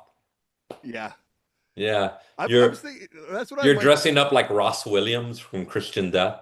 I had a friend who's like one of the most hardcore dudes I know, and then like hit his like 40s, mid 40s, and just got super into like the most middle of the road 80s radio rock type shit, and like would go to these shows, and like that became his whole life. Really? Yeah, just like complete inversion to this other thing. And he said those Wow. shows are so fun. Like everyone there is just there to have a good time. Like it's totally Yeah. different than like a Yeah. punk show. Yeah, I would imagine so. I could get that, but it's just the music would be so hard to sit through. Yeah, I couldn't imagine. Like, Like what would you reinvent yourself as? Like if you let's say tomorrow you're like I can't like punk anymore. I think I'd be a deadhead.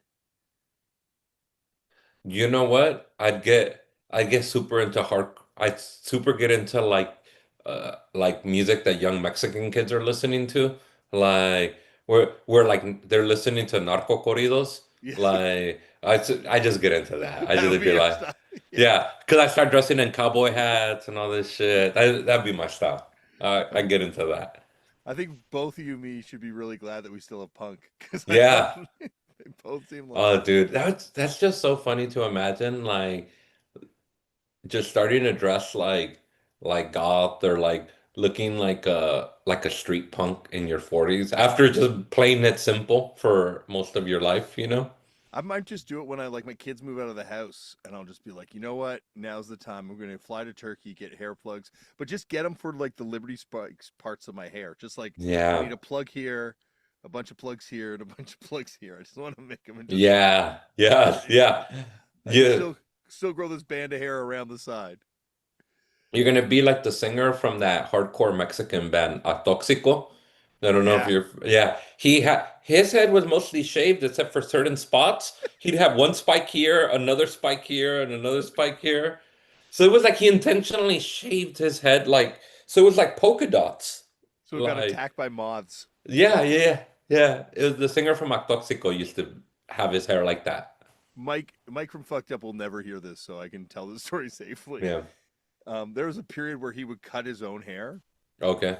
which is insane because Yeah, that's insane. that's I one yeah. thing you might have to outsource every Yeah. time, unless you're going to shave your head bald. And I remember going to the kitchen, turning on the lights, and getting a jump scare because he was in it, but also getting a jump scare because it looked like his head had been attacked by like wormwood type thing. Like he just had like lines going all through it, trying to That's shave it so funny. evenly. That's so funny, dude. Yeah, just don't give yourself a haircut. No, you gotta get someone else to do it for you. Yeah. Yeah, it's just so funny. I can't imagine not being into this anymore. Like, but you know what's crazy is you really do find people though that like went through a phase and like punk was just their phase. Mm-hmm. It's crazy. I've heard people say, "Oh no, if you're into it, you never really get out of it." No, I've met people who it was like for a little while, like they were just into it for a bit and then they grew out of it. Yeah, like and it's I there's a lot most of the bands I grew up listening to, I still love, but there are like the odd band where I'm like, yeah, I don't think I can ever go back and listen to it. And like certainly there's like other reasons like oh this person turned out to be an asshole or you have a bad Yeah. relationship to it, but there's just like other bands where like sonically it just doesn't connect with you in the same way. You know what's funny? That happened to me for a few years with the Deftones. So when I was a kid, I loved the like I was into punk and hardcore and all that stuff, but somehow Deftones came onto my radar and I was like, this is fucking great. And maybe because I still like bands like, I don't know, like I remember when Around the Fur came out, like Max Cavalera has a feature. He has like a feature vocalist on one of the songs, and Mhm. like so I was into Sepultura, so it was like you know like.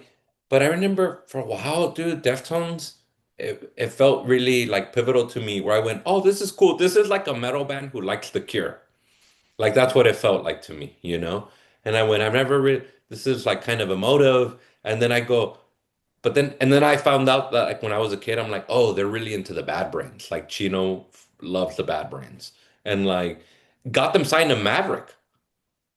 The Bad Brain Yeah, that's why they wanted to sign a Maverick, the Bad Brains? he got them signed. Yeah, Oh, crazy.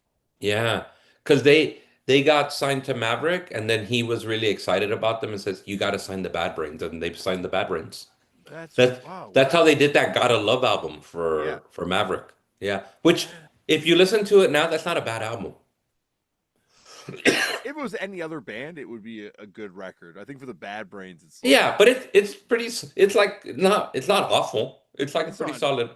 Yeah, like so. Were those Deftones guys? They must have been in punk bands before that type thing, or like around. They were coming from all that. So what's crazy is they were coming from all of that. So they were from Sacramento and they were all into like I think they were pulling from different things like and they were like skateboard kids. So they were listening to metal, they were listening to like punk and they were listening to hip hop. So I think it's all that. Was there a chance that Chino was at a Sacto Hoods show at some point? You think? I don't know. Because they would have been almost contemporaries, right? Hoods and maybe. What's that band from Sacramento that's almost like Jawbox? Farside? Yeah, Far Uh, Side. Yeah, yeah, they're from Farside. Sacramento. Oh, okay. I thought they were. I could be wrong. I know. All I remember the Hoods being from Sacramento, and obviously Yeah. Trash Talks from Sacramento. Yeah, but Um, no, they got they I went to when I was in high school, my senior year of high school, I went to a music festival. I went to an Up in Smoke music festival. It was Cypress Hills Up in Smoke music festival, and that it was mostly hip hop, but they had two rock groups there, the Deftones and the Bad Brains. And HR came out and sang a song with the Deftones. oh wow! They did a cover of like Right Brigade or something. Like they did a Def. I saw the first time I saw the Deftones was like '97 at the Warp Tour. I saw them at the Warped Tour too. Yeah, with like Probably 97. I think it yeah, was 97 or 98 that I saw them. and that must have been when that first record's kind of out, right? That first record's out, and then Around the Fur came out like no, maybe that first record came out like 95, 96. Around the Fur came out like 98, 99. Because I went to go see them here in LA, and you know who was opening for them? Quicksand. Yeah, because okay, this would have been Yeah. before that when I saw them on the Warp Tour then, because they came back again and I saw them again. It was yeah, Quicksand and Snapcase were the opening acts, Yeah, yeah, I remember that. and yeah, it was at an airplane hangar here in Toronto. Yeah, yeah, no, Around the Fur came out in 97, you're right. Because Adrenaline, the first album came out in 95. But I went to that tour in like 98. Because it was around the time, I think a year later, I saw Fugazi's, one of Fugazi's last shows. Okay, yeah, that makes Yeah. sense. Around the time that The Argument came out in like maybe early 2000 or late 99. Yeah, that totally, yeah, that clocks. Yeah, but around for some reason, Deftones was those bands that something happened where like, I don't know what it is. I lost touch with the sound and I didn't listen for a long time. And it wasn't until like literally 2 months ago that I started revisiting it and they put out a new record and I listened to it and I went, oh yeah, this is fucking good. All right. Like, but for whatever reason, there was a time that I fell out of it. I remember we played this like wakeboarding festival that they had on Toronto Island Hmm. for a couple years, Wakestock. And the year we played, it was like the Deftones and De La Soul headlining. Chad Muska was there. Um, maybe Goldfinger played. Like we Yeah. decided we were going to get a booking agent, and the booking agent was like, "Yeah, I got the show for you guys." We're like, "All right, let's see how it goes." We did not wind up signing with the booking agent for any future work after this, but Yeah. we went out and we played, and we're playing, and it's whatever the show. But I remember looking out in the field, and it's just Chino from the Deftones, like not a lot of people watching me, but he's just standing there looking at me. Just I'm just like, what the fuck am I doing here? This is Yeah. such a weird moment for me. Just Yeah. locking eyes with him and just being Yeah. But like, that was the band that for whatever, like, oh, oh, don't worry, I'll just move this recording on to the cloud. yeah, but Deftones was one of those bands that for whatever reason, I stopped listening to them for a long time. And for some reason, it wasn't doing anything for me anymore. And then I think it's been so long that I went back to it like about a month or two ago. And I'm Yeah, like, oh yeah, this shit is pretty good. Like I forgot that I enjoyed this. for me it was too new metally, but I think that's Yeah. also because I didn't. I think that's a geographical context thing. Like I Yeah. think at that point I was like just very much an East Coast kind of hardcore stuff. Yeah. In the same way, like if you talk to anyone who's not everyone, but a lot of people that are from Bakersfield Hmm. rep Corn. They talk about Corn being like a hardcore band and like Yeah. I don't get that. But you know what's funny? I saw a flyer. It was like Corn opening up for Sick of It All. yeah, they did a whole tour. It did not go well for them. Really? Yeah, I think Corn took a lot of heat on that run Yeah. from the Yeah, fans. that was a new battle band that I didn't get into it. I didn't really get in. I was like, it's not for me. There was a pre-Corn band. LAPD? Yeah, that's on. They Yeah. were on Triple X. Yeah, that's right. Home of What the were they Brave. like? Kind of like funky post Red Hot Chili Peppers kind of vibe. Oh, kind of that stuff. Yeah.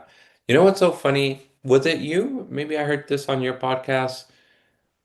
I like it makes me laugh when people shit on the Red Hot Chili I Peppers. love it so much. It makes me laugh. And I maybe it was you I that apparently when Kurt Cobain called Pat Smear after hearing that he declined to be part of the Red Hot Chili Peppers, Yeah, and he was that made him like him even more. And yeah, he was like, "Hey, do you want to be in Nirvana?" And he was like, "Yeah, I'm down." yeah. It's amazing. They called them and they're like, "Do you want to be in the Red Hot Chili Peppers?" He's Yeah, like, is that guy Anthony still in your band?" It's like, yeah, that's yeah, funny. you still playing that funk stuff? No, Yeah, I'm good. I'm gonna stay here earning less than minimum wage, selling SST. yeah, Yeah, yeah, selling Saccharin Trust records, than yeah, rather go and be in your fucking band. I'm good, dude. I think they and Flea is 100% like he's come up a lot on this show and people have loved yeah, him. yeah. He played in a later version of Fear, right? He was in a later version of Fear. He might have even played in a later version of The Weirdos. He definitely played bass for the Weirdos at least. I've seen one Yeah. set of photos of him at a show, like maybe at like Chain Reaction. Like he's at a weird venue that I saw recently. Like And then famously, fucking in Suburbia. yep. And also when the Adams, shout out to Monty Melnick from DFL, when they were Oh, I when met him. I met Monty in person best and dude, at the Cox Sparrow show.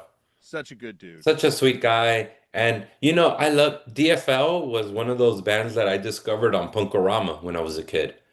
Yeah. And so I remember buying that I remember buying those first two albums and just being like blown away by it because they're like fucked up lo-fi albums in a way. Like, man, so fucking good.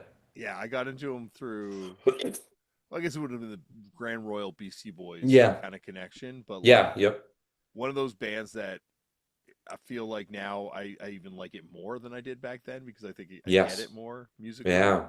Mm-hmm. But on the way to the Adams, his first band's first show, which Izzy Stradlin from Guns N' Roses was the drummer in this band, That's their right. van broke down and Flea had to come from the venue and drive them back to the venue in his car. Yeah.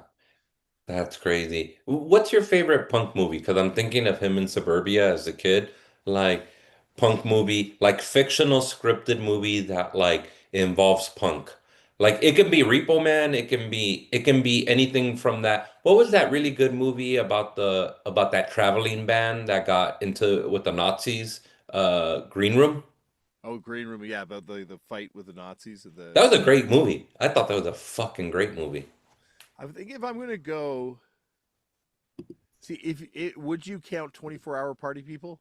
Yes. That's my number one.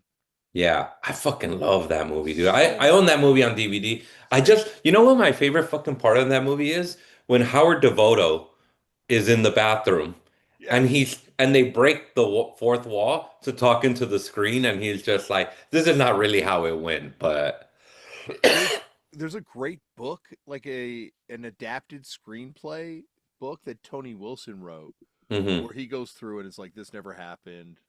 This like and he's kind of like writing out the script, but like also putting his notes about what didn't happen. yeah. It's fantastic. But So yeah, you think 24-hour Party People is your favorite punk movie? I think 24-hour party people hmm might be the only uh, music biopic that I ride for. All right. That's a good one. I mean, that's a good one because somehow that movie accomplishes a lot because the first half is like Factory Records and Joy Division going into New Order. And then the second half of the movie is about the Happy Mondays, right? Mhm. Yeah, and it's Yeah. also like from completion to from like inception to completion, Yeah. someone's DIY project being Yeah. realized, and trying to take it as far as they possibly could. So yeah, like it's like to me the kind of weirdly the ultimate punk movie in a lot of Yeah. ways. You know what my favorite punk movie is? And I'm not being too cool for school here, but like it's only because I resonated it with, even though it was, I was in my mid 20s when this movie came out. And it was a movie by Larry Clark I called thought, What's Up Rockers. yeah, I was And gonna bring that up earlier actually. What's Up Rockers was like it felt so close. It was home. And like it was about these like Central American kids. It was like the Salvadoran and Guatemalan kids from South Central. And Larry Clark saw these apparently. So the story is Larry Clark from, if people don't know, he directed Kids. He wrote and directed Kids with Harmony Korine and like done above. I did he Bully. done Bully stuff like that. So, and Larry Clark was a famous photographer, right? And he was in the sometime in the mid 2000s, he was in Venice Beach and he saw these Latino kids skateboarding. And like he's a guy that's not from out here, so that felt weird and foreign to him. And he was like, "Who are these kids? I want to know them." And he met with them, and they were like, "Oh, we're like punks from South Central Los Angeles." And then he like started like taking photos of them, going home with them. And then he was like, "So you guys leave South Central to come out to all these different neighborhoods to like skateboard and like go to punk shit and everything." And he, the story is he kind of coincided it with the Warriors. Do you remember the movie The Yep, Warriors? absolutely. Yeah. So then the movie then came. The idea was, what if you guys go out to skateboard in Beverly Hills, like at a Beverly Hills like high school, and you get in trouble with the cops, and it's a journey about how you guys make it back to South Central. And it was just like a movie about those kids just being fucking punk kids and hanging out and being like melodramatic. Like they had one homie who anytime he would he got depressed about because his girlfriend had just broken up with him and he tries to drown himself in the sink, but he keeps coming up to take a breath. Like and then they walk in on him and they're like, "Oh, this was trying to kill himself again." Dude, that movie, it that those types of kids were, I was a generation older than them. Those were the kids who like discovered the casualties. All these like Latino kids who were like, the casualties wasn't for me, but they were like the kind of street punk kids who were like getting into the casualties and stuff like that. Yeah, I love that movie. I saw that. Yeah. I think it was at maybe the Toronto Film Festival or like some sort of screening for it. I remember seeing it in the morning, and had no idea other than it was a Larry Clark film and the Yeah. title of the film that, and then seeing it, hearing their band in the movie, it Yeah. was. It's like, yeah, I love that film. It had a great soundtrack too, Yeah. like a really cool soundtrack. It was a lot of like it was a lot of like Latino punk bands from like South Central and different areas of LA. But it was like, man, I'm trying to look to see who it was. LA's Moral Decay was on it. This other really great band called South Central Riot Squad, Defiance, The Revolts, The Remains. Yeah, they were great. I mean that movie's the shit to me. Yeah. I like if I'm gonna pick like a Toronto kind of punk film, Yo-Yo Gang. Yo, I haven't seen that. What is that? It was like Carolyn and GB Jones from Fifth Column, I believe, did it. It was Okay. kind of like this punk girl gang, All right. and a great film. All the Bruce LaBruce stuff is, of course, Yeah. uh, super awesome from up here. There's some cool Toronto punk documentaries. Let me ask you, is Ladies and Gentlemen, The Fabulous Things, doesn't that take place in Canada? Vancouver, Vancouver, right? yeah, Yeah. which is like that movie's like wild. Like Black Randy's in Black that. Randy's in it. Steve Jones is in it. Steve Steve Jones Paul and Paul Simonon, Cook. Yeah, Paul Simonon. Yeah, I and think. isn't there someone else like kind of like there's like another punk band in there or something Was it too? X? Wasn't there like Is X in X it? in it? Maybe. Yeah. I got to rewatch that movie. Like, it's now come out. There's like a real proper like Oh Blu-ray yeah. of it and stuff. Hmm. When I saw it, it was still you had to get a bootleg tape to watch it. Yeah. It was one of the Yeah. I think what awesome. I like about I like a movie where a punk movie where you don't have to be into punk to get it. Mhm. Like that's what I like about that Green Room movie. Like I go, this works if you're not into punk, or like What's Up Rockers worked if you weren't into punk. Yeah, Even like Repo Man works. yeah, exactly. I was gonna say Repo Man and this Fool too. Like you did that show where it's Oh, like thanks. if you're into punk, Yeah, you can see it, but if you don't have to be you don't into have to. Yeah, you get to don't get have it. to. I'm trying to think. What was What's that one? What's the one? It's like Rodrigo D. Yeah, Rodrigo D, the Colombian movie. Yeah, that Yeah, movie's incredible. Oh, what's that Japanese one from the 80s? That really good uh Uh, punk movie from the 80s. It's like about motorcycle punks. Not like Akira. No, like a No, live no, no, action no. thing. Live action, yeah.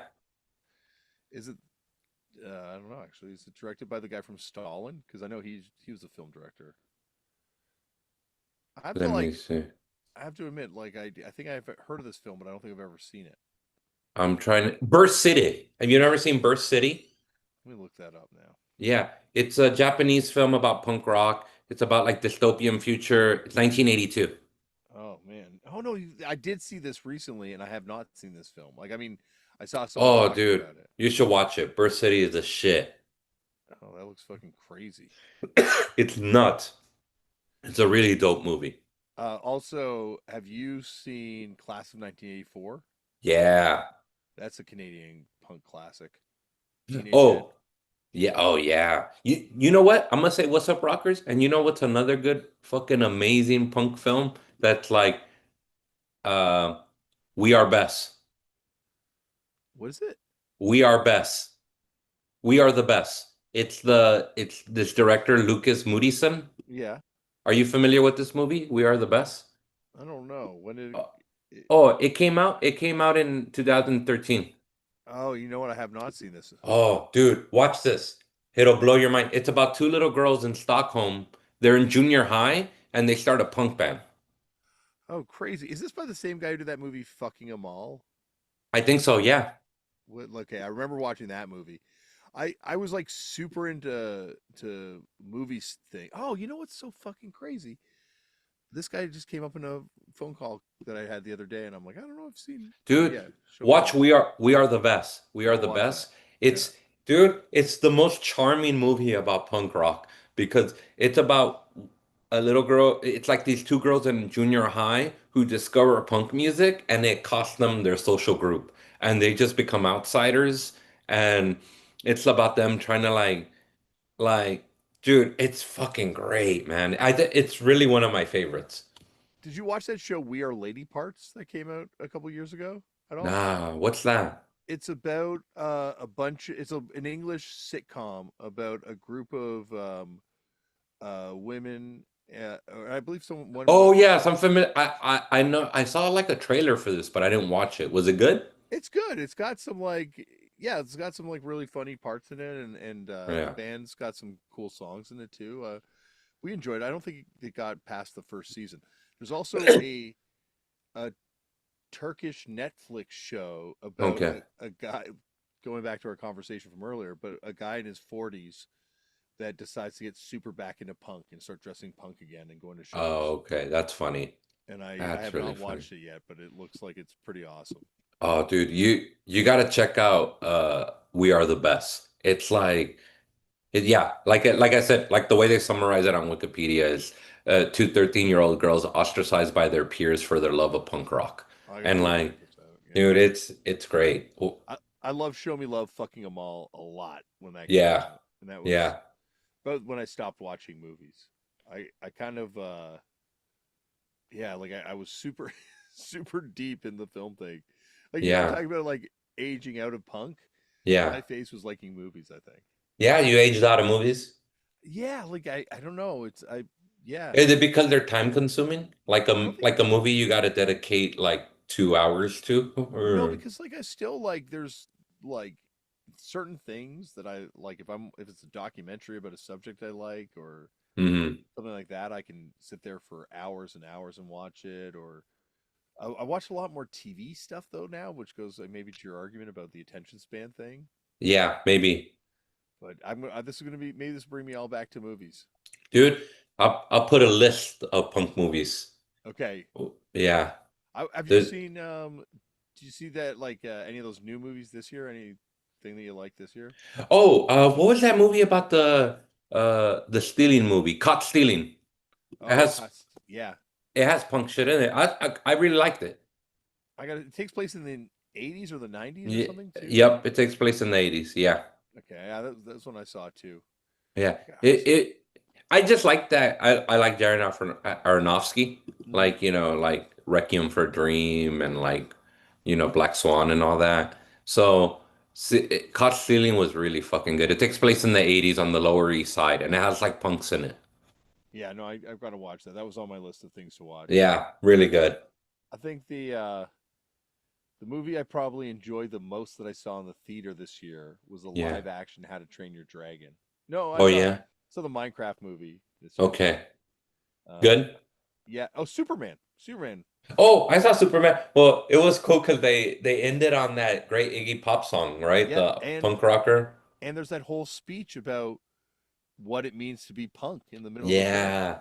Yeah, because he gets accused of not being punk, right? He Like gets called out for being a poser. he gets called out for being a poser. Yeah, Yeah. that's great. I That just was, wish yeah. James Gunn had better taste in punk. That's the one thing that's missing Yeah. the piece. It's like, Apparently he has really good taste in hip hop though. yeah, I could see that. He's Yeah. got good taste in like glam metal.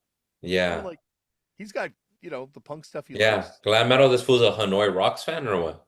I think I like if you watched Peacemaker, it's all like metal Yeah, that's references in there, right. right? Like Yeah. glam metal stuff. Yeah, that's true. But yeah, DC's going like DC actually there's a lot of punk references in the DC TV series that they do. Okay. I'm gonna There's that check that out. there's that one show, Legends of Tomorrow, Okay. where there's like a reoccurring plot line of them being in a punk band. Oh, all right. That's dope. I'm gonna check that out. They have an L7 Yeah. song in Have it. you seen have you seen the I think it was an AI, I think it was fake, but apparently there was like a hardcore like a movie or a TV show about a scripted show about hardcore that had like a next that was gonna come out on Netflix. I've heard rumblings about a hardcore show, but I didn't Yeah. know they actually made one. So Well, I don't know because I think it was a fake poster that people were circulating okay, online. It was like a hard, and it was like a dude like this, but it was like a scripted show about like a guy who probably plays in a hardcore band or something. Oh, you know what was a good band? You know what was a good? You muted yourself again. Uh, no, I you know. I was know, you know what was a good movie that has punk kind of in the background or at least in the beginning. There's that really great movie. It was an indie movie about a guy who plays in like a crust punk band and he goes deaf. yeah, and a lot of punk people were Sound of involved. Metal. Sound of Metal, and a lot of punk and hardcore people were involved in that production of that Yeah. movie, and Yeah. He's wearing a Gizm shirt on there. yeah, there was Yeah. definitely like deep punk hardcore people. The craziest T-shirt though Hmm. in a movie thing is the movie Made with Yeah, that's right. With the kind of unofficial sequel to Swingers, yeah, right? and he's got the America's Hardcore shirt on America's Hardcore shirt. Yeah. in the beginning, which he explains that on the audio commentary track on the What was DVD. that about? I guess the wardrobe person was in America's Hardcore or something, Oh shit, and that's funny. gave him the shirt to wear, and he's like, "Yeah, Yeah. this is like a local hardcore band from back in the day from this area." There was a really sweet guy he worked in the props department on this fool and he played in UKDK. Whoa, Yeah, crazy, huh? that's crazy. That's awesome. Yeah. Yeah, I forget his name. Forgive me if you're listening, dude. He was a really good guy. Uh I want to say it was his name's Steven and he came up to me and we started talking about punk and he goes, "Yeah, I was in a band." And I go, "What band were you in?" And he was like, "UKDK." Wow, Isn't that crazy? that is crazy. There's also like the guy who plays the Incredible Hulk. What's his name? That actor. Bruce, Like not like the is it well, Vincent. there's been so many Hulk movies, I don't even know which No, the Hulk you're new talking. current Marvel Hulk guy. Okay. Marvel Hulk movie. Oh, there's like so many. You're right. There's so many dumb Hulk movies. Yeah, there's a shitload of them. Anyway, that guy says he's in a punk band. Says he was in punk bands back in the day in Virginia Beach. Crazy. Yeah. Yeah, it's crazy the people that like come across it or whatever. But yeah, there's I'm trying to think. You know what's so funny? I feel like when I was discovering punk is when I was also discovering good movies. Yeah. Yeah. There's a Like, connection too, right? Like there's like a yeah. lot of like film zines and stuff like that. Like I remember Yeah, Film being, Threat was one of them, right? yep, definitely. Film Threat, Love like Film Threat. yeah, like a lot of that shit, like I was discovering through, or like a lot of cool Asian movies I discovered through Giant Robot. Yes, of course. Yeah, like there was a really good uh Hong Kong filmmaker Wong Kar-wai. Yep. He made, like In the Mood for Love and 2026 and has done some amazing movies. I first heard about him through Giant Robot. Yeah, I would read like Giant Robot, Film Threat. Uh, there were just like a couple like smaller film zine, a lot of horror movie type Yeah. zines too. Yeah, Fangoria had that, right? Did you ever come Yeah. across Oh, Fangoria? definitely remember Fangoria. Yeah. That was a 7-Eleven, like one of the cool magazines they would have at 7-Eleven. I remember Yeah. for a while you could get Film Threat at 7-Eleven and Big Brother Yeah. and Skateboard Oh, Magazine. speaking of Fangoria, it made me think of the Misfits. I don't know. Have you heard this? So apparently I bought these two Misfit records. They're called Misfits Man from Manny's Vault. And it's the old member Manny. It's unreleased live Misfits when they had a Yeah, keyboardist from, pre-guitar. yeah, pre-guitar. I bought the records. I ordered them on what's the, do you know, Angry Young Broke or something? Yeah, I know. It's like in. I think I've seen the IG. AngryYoungAndPoor.com. Okay. Yeah, so I've seen people talk about these two Misfits records. They're like bootlegs, I guess, but I fucking bought them because everybody keeps posting on their stories like, this shit has keyboards in it. Like, how good it is. And I'm excited, man. I haven't heard them yet. There's like I've obviously the keyboard stuff on that first single, and there's the Yeah, Danzig on Sheen, solo. cool. Yeah, Yeah, the Sheen Tough Coulson. Cool, Yeah. and there's like a Danzig solo single that I think has got keyboards on it from around That's then. right. The Spook City one Yeah, yeah. and but like he yeah, like I probably should buy it like or hear it You don't because need it's it. not going to show up on streaming. That's like That's not. Danzig's takedown game is very strong, I can You imagine. don't So fuck around. that might be one that you have to actually track down the physical bootleg copy to actually hear at this point. But Yeah. I want to hear it because yeah, like it's rare. It's rare to find something that hasn't been documented from one of those types of bands, right? Yeah. There's it feels like there are some bands though that are still kind of underdocumented. Like I feel like a lot of the bands that are on SST, once Yeah. once that SST vault is kind of Hmm. opened, there's probably gonna be a lot of weird stuff coming out from like Black Flag, and I heard there's a live Circle Jerks record on SST that never came out. Man, Um, I almost want to give a shout out to my buddy just folded his label Extinction Burst, mhm. and they were like a hardcore label from out here in California, but in the high desert. So it's kind of like, yeah, in the high desert, and they put out some really cool shit. He ran it for him and his buddy Julio ran it for 5 years, Extinction Burst, and they put out some kind of mostly local stuff. Like, so it was kind of cool. He took that like DC standpoint, which is I'm gonna put bands from my area, and his area is not LA. His area is like the high desert area. And man, he just folded it. He just called it an in after like maybe 7 years. But fucking great label, dude. That fool put out some really good shit. He recently put out a band from England called Tethered, and they're really good, dude. They sound like an Ebullition band. Like they're pulling from 90s Ebullition sound. Like they sound like a Sarah Kirshner type band. Oh wow, I gotta check them out. Yeah. Yeah, check them out, man. They're really good. I they the return of the ebullition sound, which was That's crazy to me. I love it. I think it's great. I would have never thought, but that sound is, you know who I credit for bringing that sound back? who? Sweet Baby Jesus on YouTube. Oh really? What is that? They do a lot of They post a lot of, are you familiar with that YouTube account? no, the I don't really I don't really venture too far into the YouTube world, to be honest. Oh, so there's some fool on sorry about that. There's there's some fool on YouTube. I think he goes by Sweet Baby Jesus. He puts out a lot of like punk stuff on. He uploads a bunch of punk stuff on YouTube. Oh, crazy. Okay, I gotta check Yeah. this. I find And he everything's on YouTube, right? Like that's the yeah. It might not even be Sweet Baby Jesus, but man, this fool puts out really great stuff.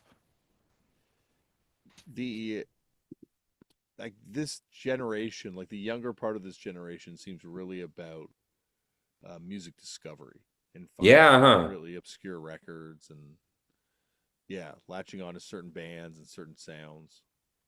Yeah, it's cool. Yeah, it's just different because I feel I discover that stuff now too through what did I discover through Bandcamp? Because I stopped going to shows, so I would just buy like I go on Bandcamp and like find a band through Get Bandcamp and be like, damn, this sounds good, and then they would be like, hey, these other bands are kind of like this band. Yeah, I used to obviously through touring be kind of a lot more up to date on what was happening, but now I feel like I just rely on the kindness of other people posting about bands to hear about stuff. Yeah, yeah, but yeah, YouTube, you still be I'd be.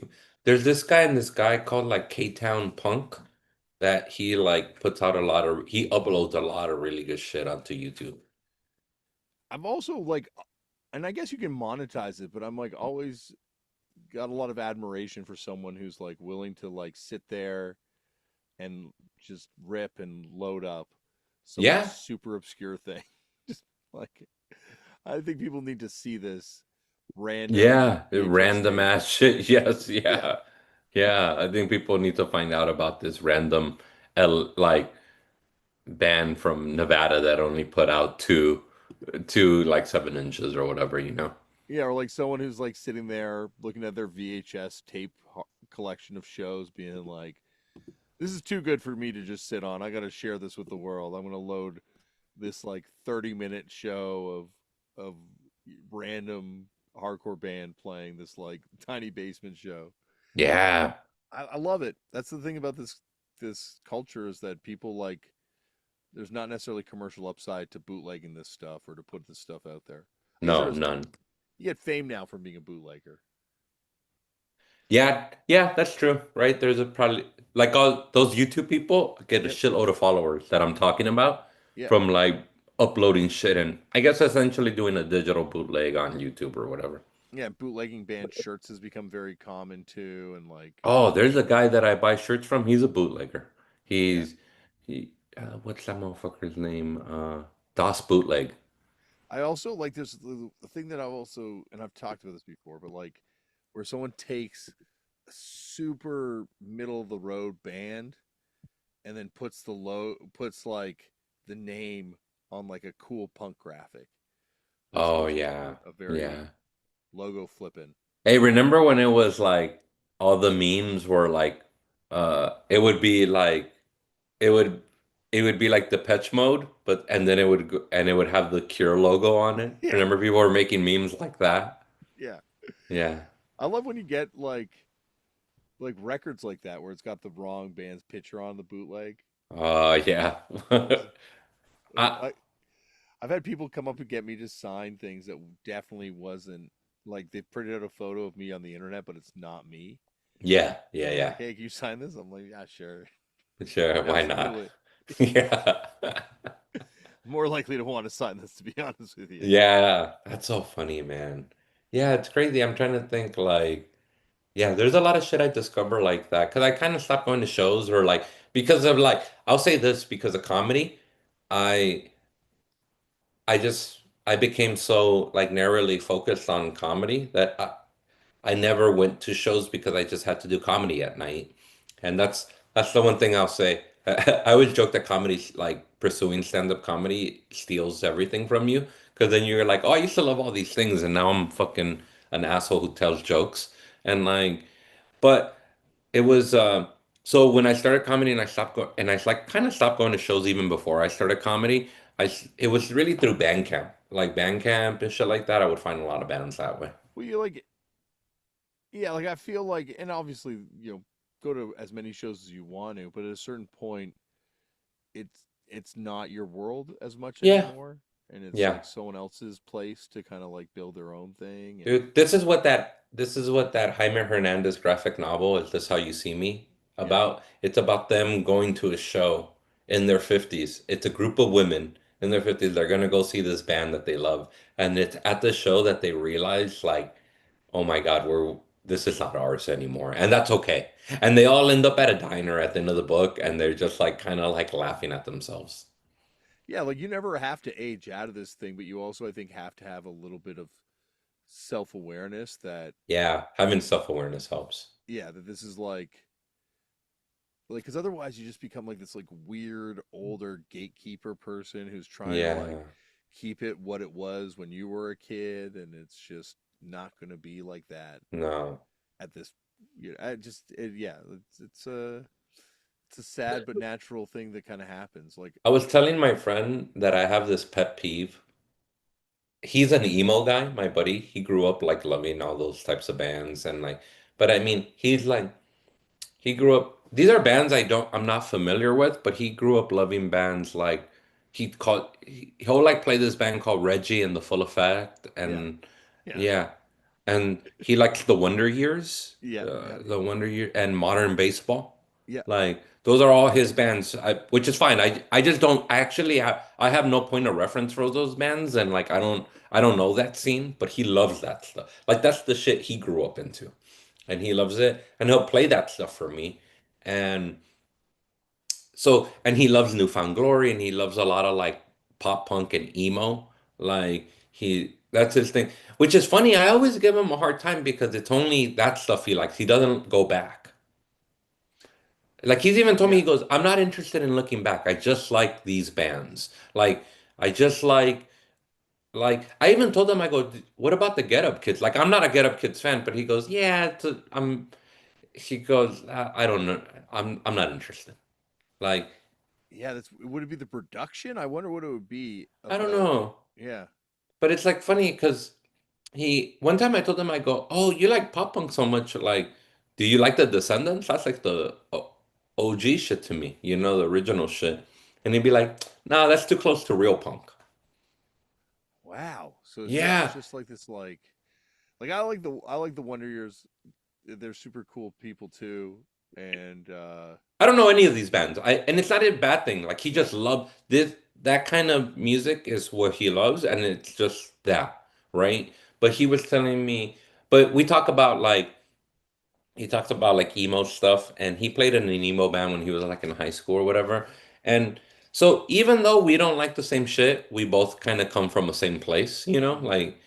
And he's one of my closest friends. His name is Ramsey Badawi. He's a really funny comedian, and I was telling him I have a pet peeve in comedy right now. There's a lot of people in comedy, stand-up comedians who have jokes about emo, which is fine. I don't give a shit. Yeah. But their jokes about emo is they go, "Oh yeah, I listen to Linkin Park. I'm emo." And I'm such a fucking annoying, pretentious piece of shit that I'm like, well, technically, that's not really fucking emo. Like, or they'll have it like I saw this comedian did a bit about how emo she is because she loves Papa Roach. Oh And I'm man. like, you are so far away. That's not fucking emo. But you know what? To the people watching stand-up comedy who don't give a fuck about that, I'm the idiot. Yeah. I care and I don't even like emo. Well, that Papa Roach thing, I get into an argument with my kids all the time because they're like, "Oh, I like emo. Cut my life into Yeah. pieces." That she even recites the lyrics from that song. Yeah. I like. I get it. Like when my kids tell me that, I'm like, "How did I fail you? How did I fail you that you think that that's emo?" Yeah. But no, they are. I think that's the other thing though. Like you can't you can't hold on to what these words mean to other people, right? Yeah. Like now we're at a point where like Korn is a hardcore band, Linkin Park's an emo band. It's it's like Yeah. fine. And I guess it must have been what it felt like for like a generation of people that like loved Crass and were like, that's punk. And then they hear the Offspring and someone's like, no, Yeah. this is a punk band. They're like, are you fucking kidding me? That's not punk. Yeah. You're right. Because I remember when I was growing up and there was like a group of kids who were like, no effects isn't punk, Hmm. you know. There's still Yeah, yeah, there's there's still still those a lot of people. groups of Yeah, kids that would say that too. yeah, yeah, there's still a lot of people that would say that, but I or whatever, or a band of that ilk isn't well, punk or well, whatever. that's the thing I find amazing is like going back to like the hardcore stuff we were talking about earlier. n- like Mike, Fat Mike calls No Effects a hardcore band. Yeah, that's always been like it's a nice guy, but that's always been delusional to me. But I think like that's the thing. It's like none of these things have defined, Yeah, you're right. Yeah, so we all get to make up our own rules on what is and yeah, isn't part of it. yeah. And hardcore, like what is and isn't hardcore, is always going to be contested, and it's been contested, I think, since the very beginning. Like That's true. I remember talking to someone, and I'm like, I think it was like the guy from Five Knuckle Chuckle. I was like a little kid, and I'm like, he's like, yeah, like I mainly listen to hardcore. We're opening a show. You're in Trouble was opening for Five Knuckle Chuckle, huge show for me as a kid. Mm, And I'm like, oh man, so are you gonna go to that DOA show next week? Just being typical Punisher. He's like, yeah. why would I go to DOA? I don't like punk. I like hardcore. And it's like DOA invented the term Come hardcore. on, Hardcore 81, baby. But time moves on. Yeah, time moves on. No Yeah, one's time really moves free. on. Yeah, But you're right. There's people who will listen to modern hardcore now and are like, I'm almost convinced and it's not a bad thing. I don't mean this as a bad thing, but I bet you there's like really young modern like people who listen to young people who listen to modern hardcore who are probably like, oh, I don't like Minor Threat. I listened to this podcast for a while. These people Yeah, are our age, and I really yeah. enjoyed it.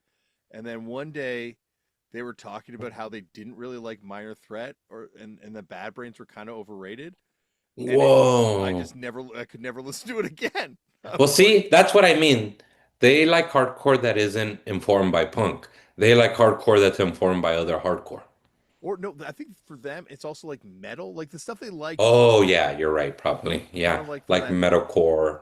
yeah, like and stuff from the 90s that kind of would be the proto of Yeah, that stuff. But yeah, like I can like all that stuff too, yeah, but I have to acknowledge that Minor Threat and the Bad Brains are like two of the greatest fucking bands ever. yeah, Black Flag, like these bands yeah. are Yeah, it's classic. interesting. There's enough hardcore now, like modern hardcore, that you don't, not that you had to, but you don't have to. You don't, it's, you might find someone who's like, oh, I don't listen to Minor Threat. Or like, like they'll probably go as far back as like maybe the late 90s or early 2000s. Scott Scott Vogel from Terror. Yeah. I don't think he considers Black Flag a hardcore band, if I'm not mistaken. I might be putting words in his mouth, but like Yeah. Minor Threat too, I think he was like, no, no, that's like punk stuff. I bet you he probably, I feel like all those guys still like Negative Approach though. Yeah, Negative Approach. That's actually that'd be interesting to find out about Yeah. Negative Approach because Negative Because Approach. there's a brutality to Negative Approach Yeah, that like, it's fucked up. It's like, but in a good way. Like I love it. it's funny because the other day, Jonah was over and we were trying to find the definitive version of Tunnel Vision, like Hmm. which is one of the last Negative Approach songs that's on that Touch and Go Yeah, CD. that's right. And I wrote to John from Negative Approach, and I'm like, "Yo, do you have like? Is there a definitive version with better lyrics?" He's like, "Check out this bootleg." And I went through and I found this like old Negative Approach bootleg that has killer version of Tunnel Vision on it. And Hmm. it's like, man, Negative Approach, the last period, like where they didn't record in the studio album, that would be a band that I would love someone to put out a bunch more live bootlegs of, like the Yeah. '84, that last tour that they do. Whew, it's raging. Like you're saying, the brutality of his voice on that Yeah. stuff. It's just like, It's next level. yeah, It's like it reminds me of like I think of other bands that are there's a brutality like Despise You has that same type of mhm. brutality to it where I just go like damn this is real, I'm gonna fuck you up music. Yeah, like John Brannon to me is what Nick Cave pretends to be. Oh yeah, yeah, yeah, I want to get into this. We were talking about being done with Nick Cave. Yeah, being done with Nick Cave. Yeah. Hey, it's hard because man, I fucking love those Bad Seeds records.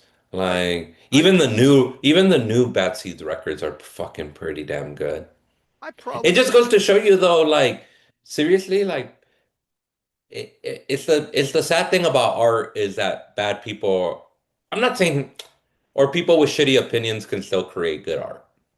I saw I saw footage of his like live show, and Hmm. it's like him in the crowd, and the crowd all looks like me or older, and they're all Yeah. play acting like they're at some sort of fucking church revival, and they're like Yeah, possessed by the yeah, spirit, and like they're all fucking acting, right? Like they're all yeah. acting like they're like at a Pentecostal like revival and doing this shit. It's like this is the corniest thing I've ever fucking seen in my life. Well, he's one of those guys where he's like through his newsletter, you kind of find out like he's kind of a Zionist guy. He's super religious now, and he's one of these dorks that like loves the biblical stories, like, and it's like he's kind of I think he's gone out of his way to kind of be a big Zionist. Well, Like, yeah, like he went to the fucking Queen's funeral.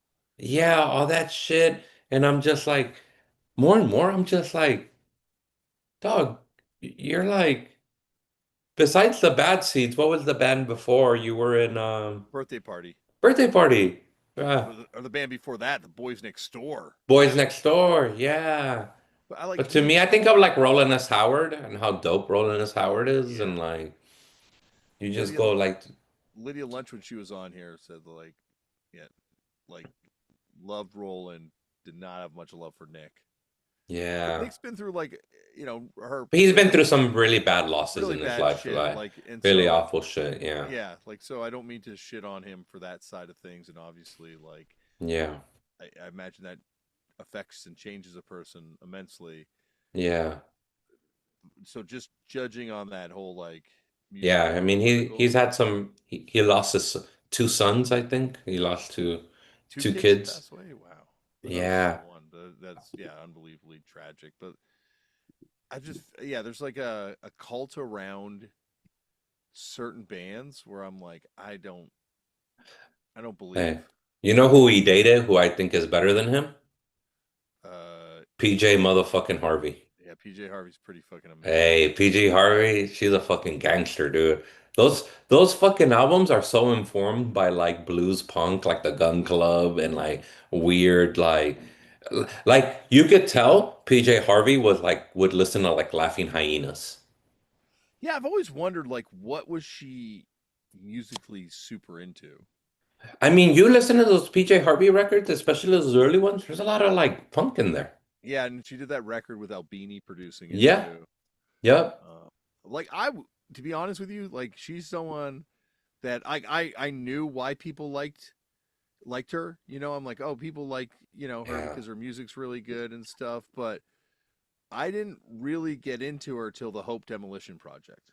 Oh, no. I was pretty early on. I don't know. You know what it was? I feel like I think she was on a soundtrack of something I liked as a kid, but like one of the first, I think for me, because alternative music was so big by the time I was like 14, 15, which might have been like 97, 98 around there.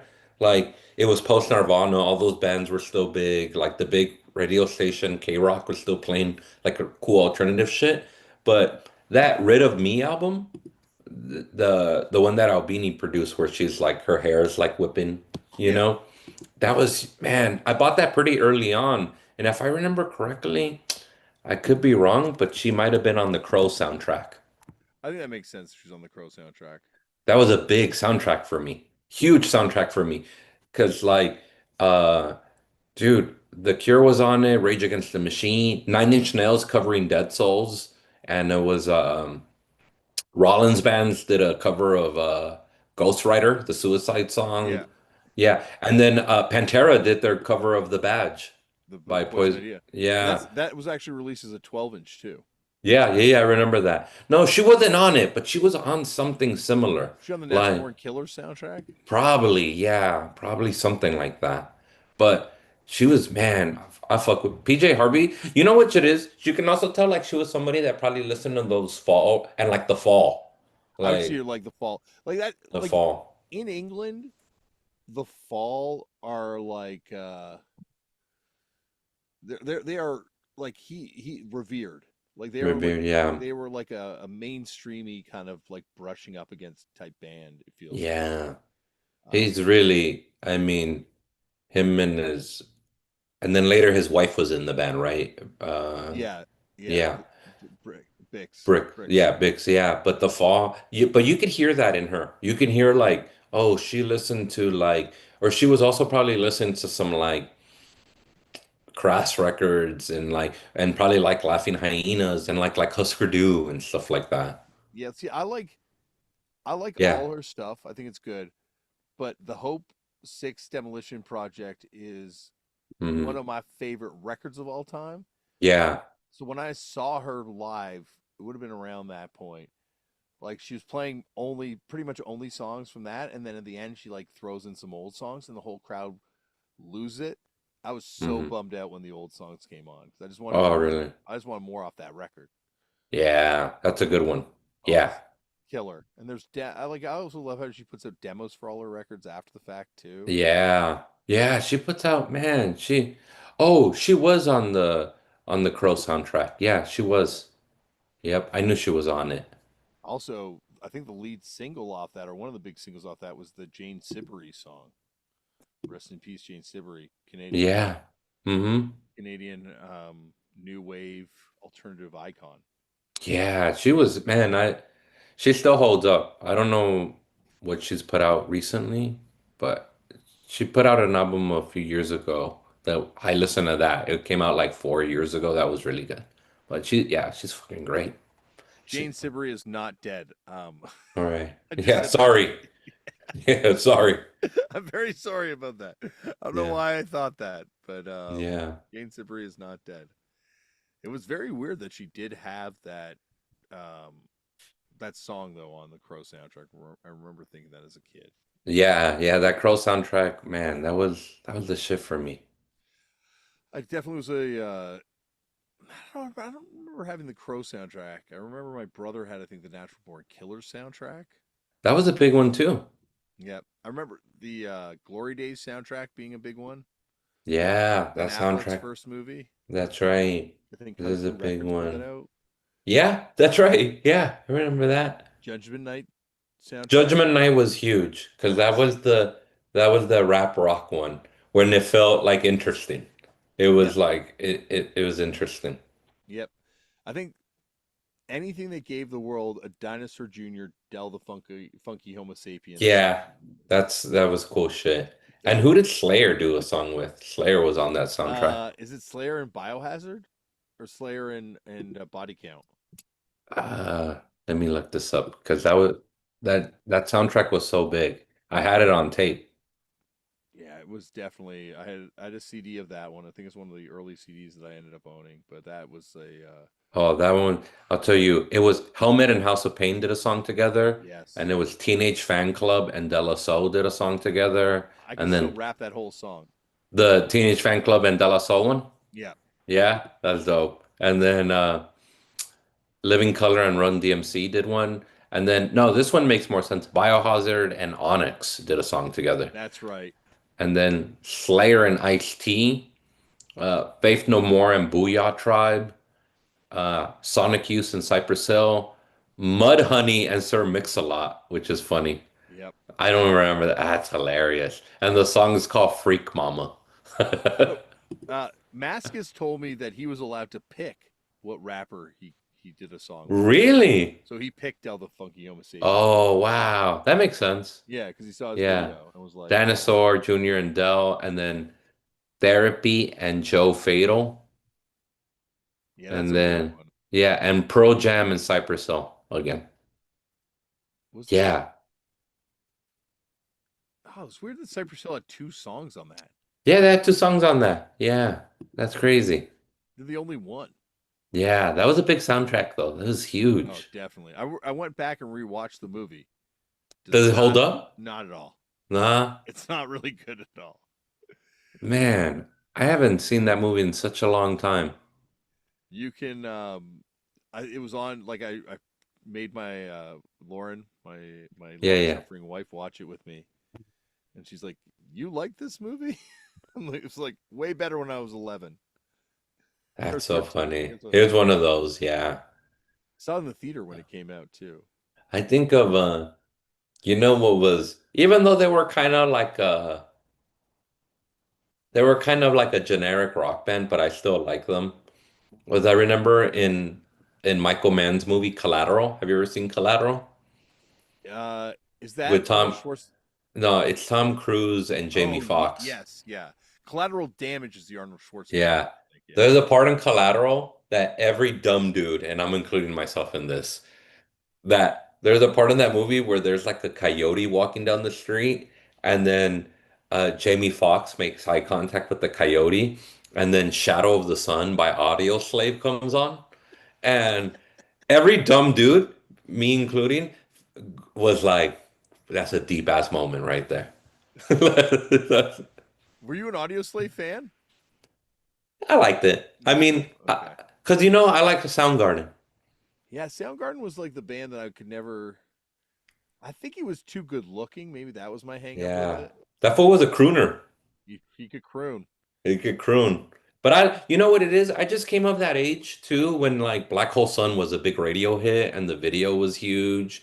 And then I bought Bad Motorfinger when I was a kid and I was like, man, this shit is good. And then later you find out like that as I got older, they were like they had those two EPs on SST. Yep. Yep. They Yeah. had and then Kim Thale was in. Meat Puppets for a Well, little bit. he was also in Identity Crisis with Bruce Pavitt's brother, Okay. and when he was still in Illinois. But Chris Cornell makes his vocal debut on the Center for Disease Control Boys. We are the Center for Disease Control Boys. All right.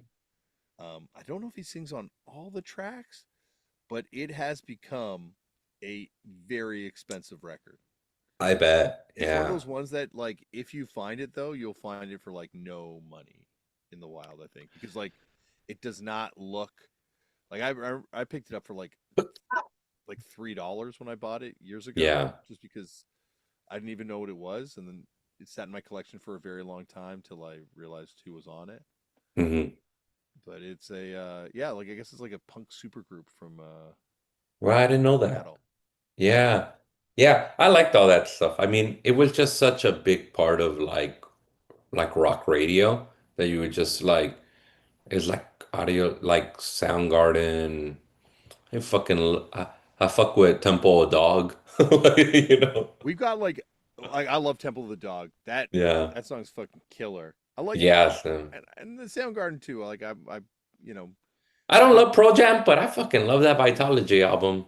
do that even flow video like turn Yeah. the lights down, Josh. This is a rock concert, not Yeah. a fucking TV show or something. Yeah. That I remember thinking that was the coolest shit. And when he did that insane like military stage like dive into the crowd off the roof in that Yeah. video, I thought that was so Have cool. you ever heard Pro Jam's cover of X's Poor Little Girl? No. Yeah, Is it they do. It's good. It's really good. Yeah. they do something else really weird, like another really weird cover, like another punk band Yeah. too.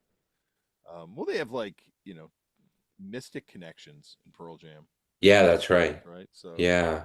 deep, all that stuff from Seattle, like Candlebox. I talked shit on Candlebox, and then I found And out that full fucking love Black Flag saw they were them. down, like hung out with Marching Plague and Feels Yeah. Remains from Hell and all this sort of shit. So Yeah, that's so funny. You know what's so funny? When you interviewed him, I went back and I put Candlebox on YouTube and I was just like, fucking playing with my cat and shit, listening to Candlebox in the background.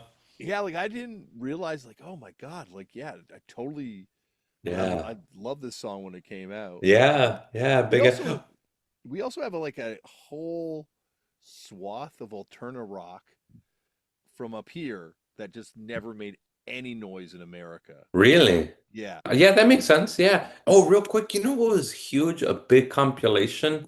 Do you remember the No Alternative comp? Oh yeah. That That was like a was benefit for huge. Planned Parenthood, I think, right? Or Yeah, yeah. That was really huge. It was crazy because it was like Bob Mould was on it, Pavement, the Smashing Pumpkins, fucking Goo Goo Dolls when they were like a punk band, Urge Overkill, Soul Asylum. Like that shit was big, man. Like that fucking Tupelo was on it. Fucking the Breeders, Jonathan oh, Richman and Patti Smith and Nirvana.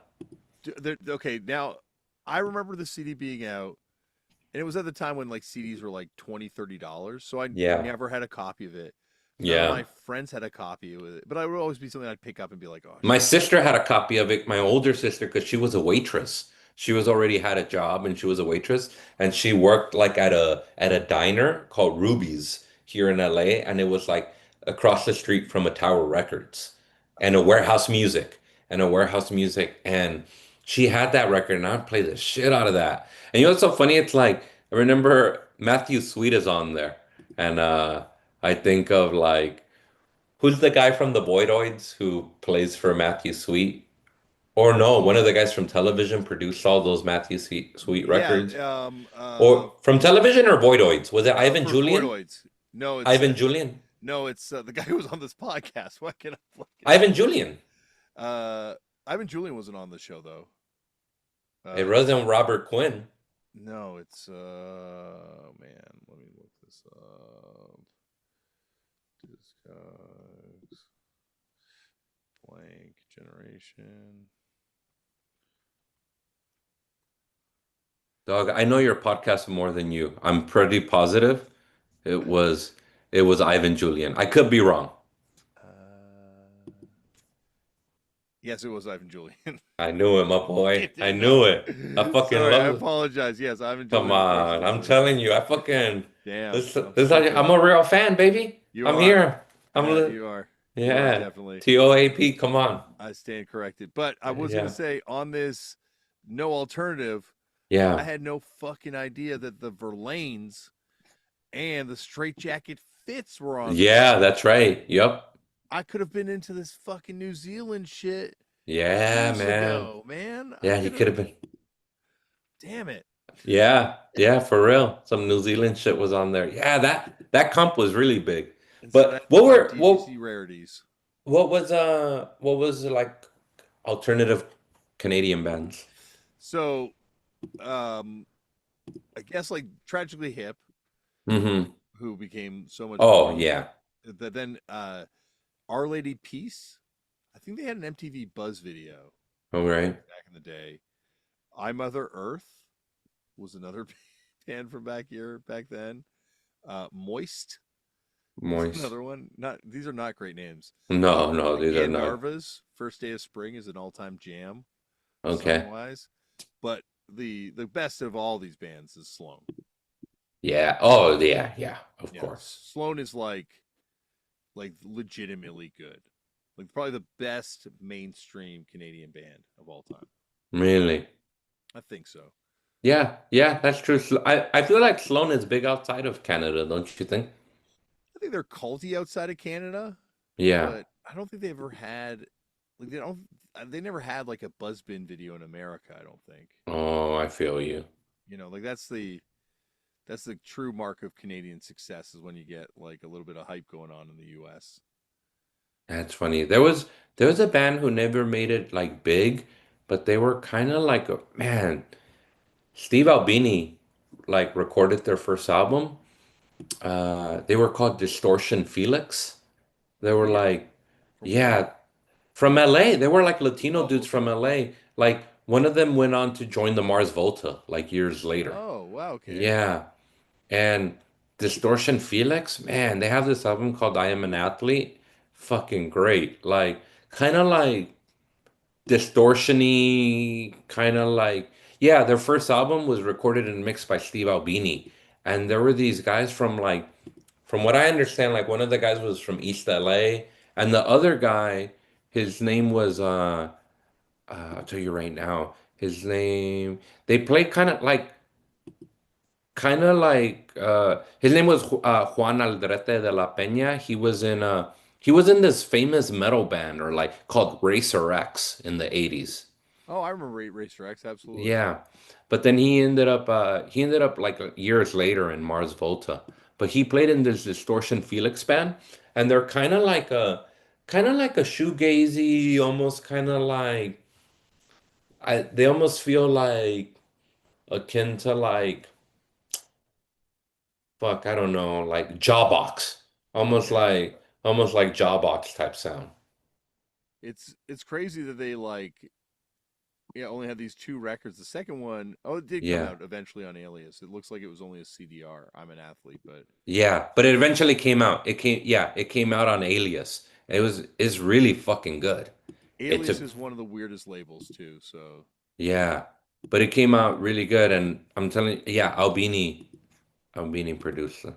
You know who I was thinking about the other day? You know who I used to listen to, and I never really got into like screamo bands, but do you remember that Japanese band Envy?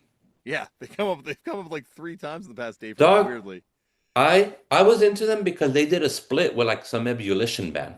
yeah. Like I forgot what ebullition band they did a split with, but like it was around that time where like I guess like they were part of that the orchids of the world, you know? But like they came up and I had that 7 inch and I forgot how fucking good it was. They are like weirdly like they're the Japanese band that everyone who's on the more screamo Yeah. metally side Mhm. of hardcore Yeah. gravitates to. Yeah, they're good. I Yeah, mean, I they're think they're really good. fantastic. They're on I think on their first 7 inch over here. I think, and it's on it's on HG Fact.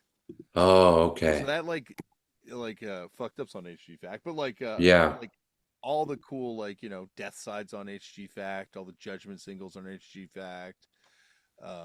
It's like the coolest one of the coolest record labels of all time. Like you can go through it Yeah. and you're like Yeah.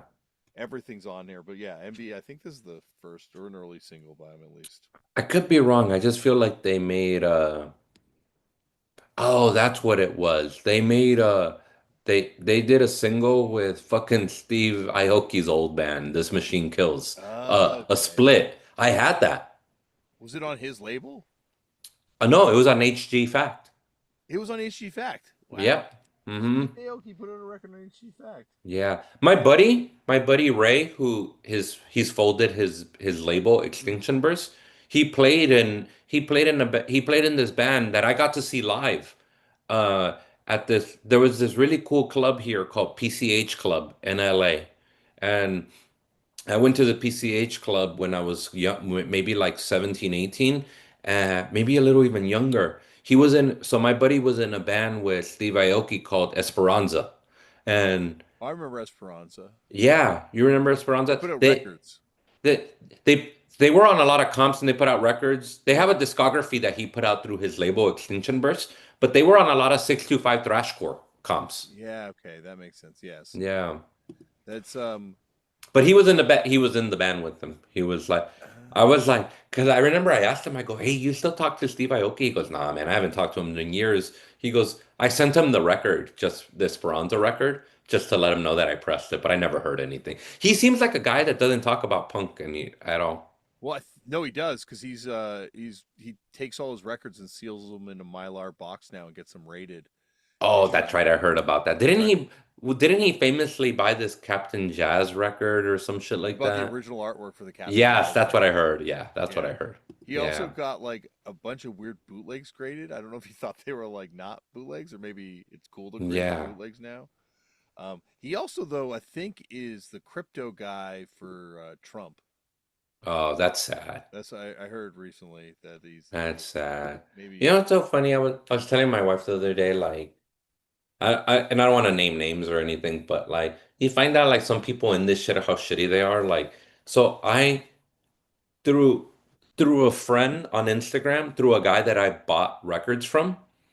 Like he said, "Hey, my buddy has a Stains record. You know Stains from SST." yeah. He goes, "My buddy has that record in mint condition, and I can connect you with him if you want to buy it." And I said, "You know, yeah, fuck it, I want to buy it." And I met this guy halfway, he lives in like where, you know, he lives like 2 hours away from me. So we met halfway. Mhm. And nice enough guy, like, we talked. Seemed a little odd, but then we follow each other on Instagram. Dude, this fool is like the most fucking like pro ice guy, pro cop motherfucker. Like, I was like, I'm never buying from this. I'm not buying shit. Nothing is that cool that I should No. buy, that I should give you my fucking money. Like, I go, and what's so funny is like, I saw a video of this woman getting deported by ICE. It was like a Latina woman in her 50s getting deported back to El Salvador or whatever. And this fucking guy, I saw him on Instagram. It somehow it came up on my feed, right? And I think because we follow each other, his comment came up and he just commented like laughing face by Felicia. And I go, Doc, what the fuck is wrong with you? Like, what the fuck? No Like, soul.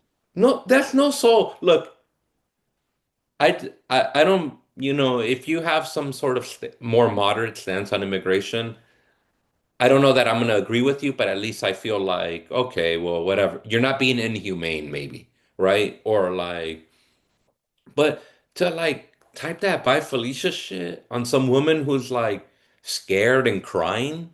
And I went, get the fuck out of here. I'm like, I was so mad. I was like, I'm never buying shit from this motherfucker again. I'm glad I only ever bought one thing. And I go, nothing's cool enough for me to ever give you fucking money. No, at that point, like you're just like a sadist. You're just like Yeah, it's like just like yeah, like you're saying, these are just no records worth it. yeah. And I'm also just like, it was so funny because this guy told me, like, for some reason, like, like Rage came up, like Rage Against the Machine came up when I met him and I bought the record. And then he told me, he goes, "Oh yeah, I was buddies with Zach when he was in Inside Out." Something changed. Something fucking changed, and I was like, "What the fuck?" Like, so weird, man. I was like, "Man, yeah, nothing's cool." It just is disappointing when you find that shit out. Yeah, yeah. That's the. You know? But then by the inverse of that, like, and not that you should not expect someone to have compassion, but like Yeah. when there's like an older punk person and you're like, how's this gonna break? And they have really cool opinions. Oh It's yeah, almost yeah, like that relief. It's like, oh, yeah, thank fucking God. Like, yeah, yeah, and it goes the other way too. There's sometimes where you're like, oh fuck afterwards, but yeah, I don't know. It's definitely it's always reassuring when you're like, well, it's not all of them that are fucking lost and yeah. Just what a shitty thing. I was like, man, fuck this guy. yeah, that is a huge bummer.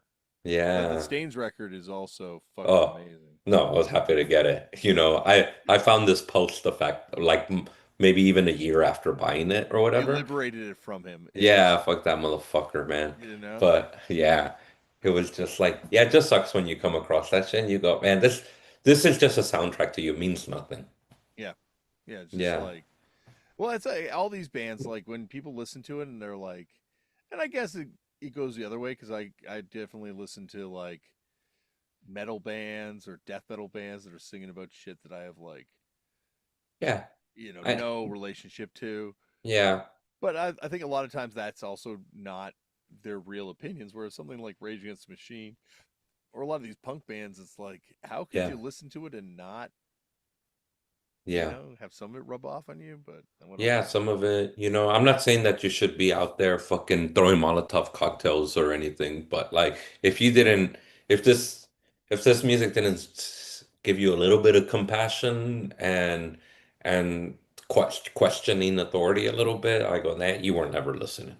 No, that's like there's Limp Bizkit for you. Yeah, yeah, truly. Uh, Yes. this has been awesome, Chris. Yeah, yeah, it was fun, man. Thanks. I'm I'm filling in for Woj on this one, but no, uh this is my solo thing when Woj doesn't want to be here. This is going to be yeah. anytime you want to come back and do Killed by Punk. Now that we've brokered the peace after the Clash War. After the Clash War. Yeah, we brokered that piece, baby. Come on. I even started listening to Strawberries by The Damned, and you know what? It's a fucking phenomenal album. Well, while you've been listening to Strawberries and putting kindness in your heart, I've been preparing for the Fugazi War. Yeah, that's right. I've been We gotta fucking stockpiling do. arms. Yeah, we gotta fucking do this where we argue Fugazi. Why? What's your argument that they're not that good? Oh, we'll save it for the next show. All Yeah. right, let's fucking I do think it. my opinion about Fugazi has honestly cost me Ian Mackay ever wanting to come on this show. Hey, well, if he ever hears this, just know I fucking love Fugazi. Yeah, That would be a good stand-up comedian, Ian yeah, Mackay. yeah. uh, Oh my God. But no, I'm telling you, I love Fugazi. I'll argue that any day. well, we will save that for next time. There are comments from people. Yeah. Oh yeah. Hey, what's up with the comments? Uh, the drummer from the Stains is MAGA now. Oh, Damn it! come on, dog. You broke my heart. Damn it! This is Christopher Valdez as That was broken your my, heart.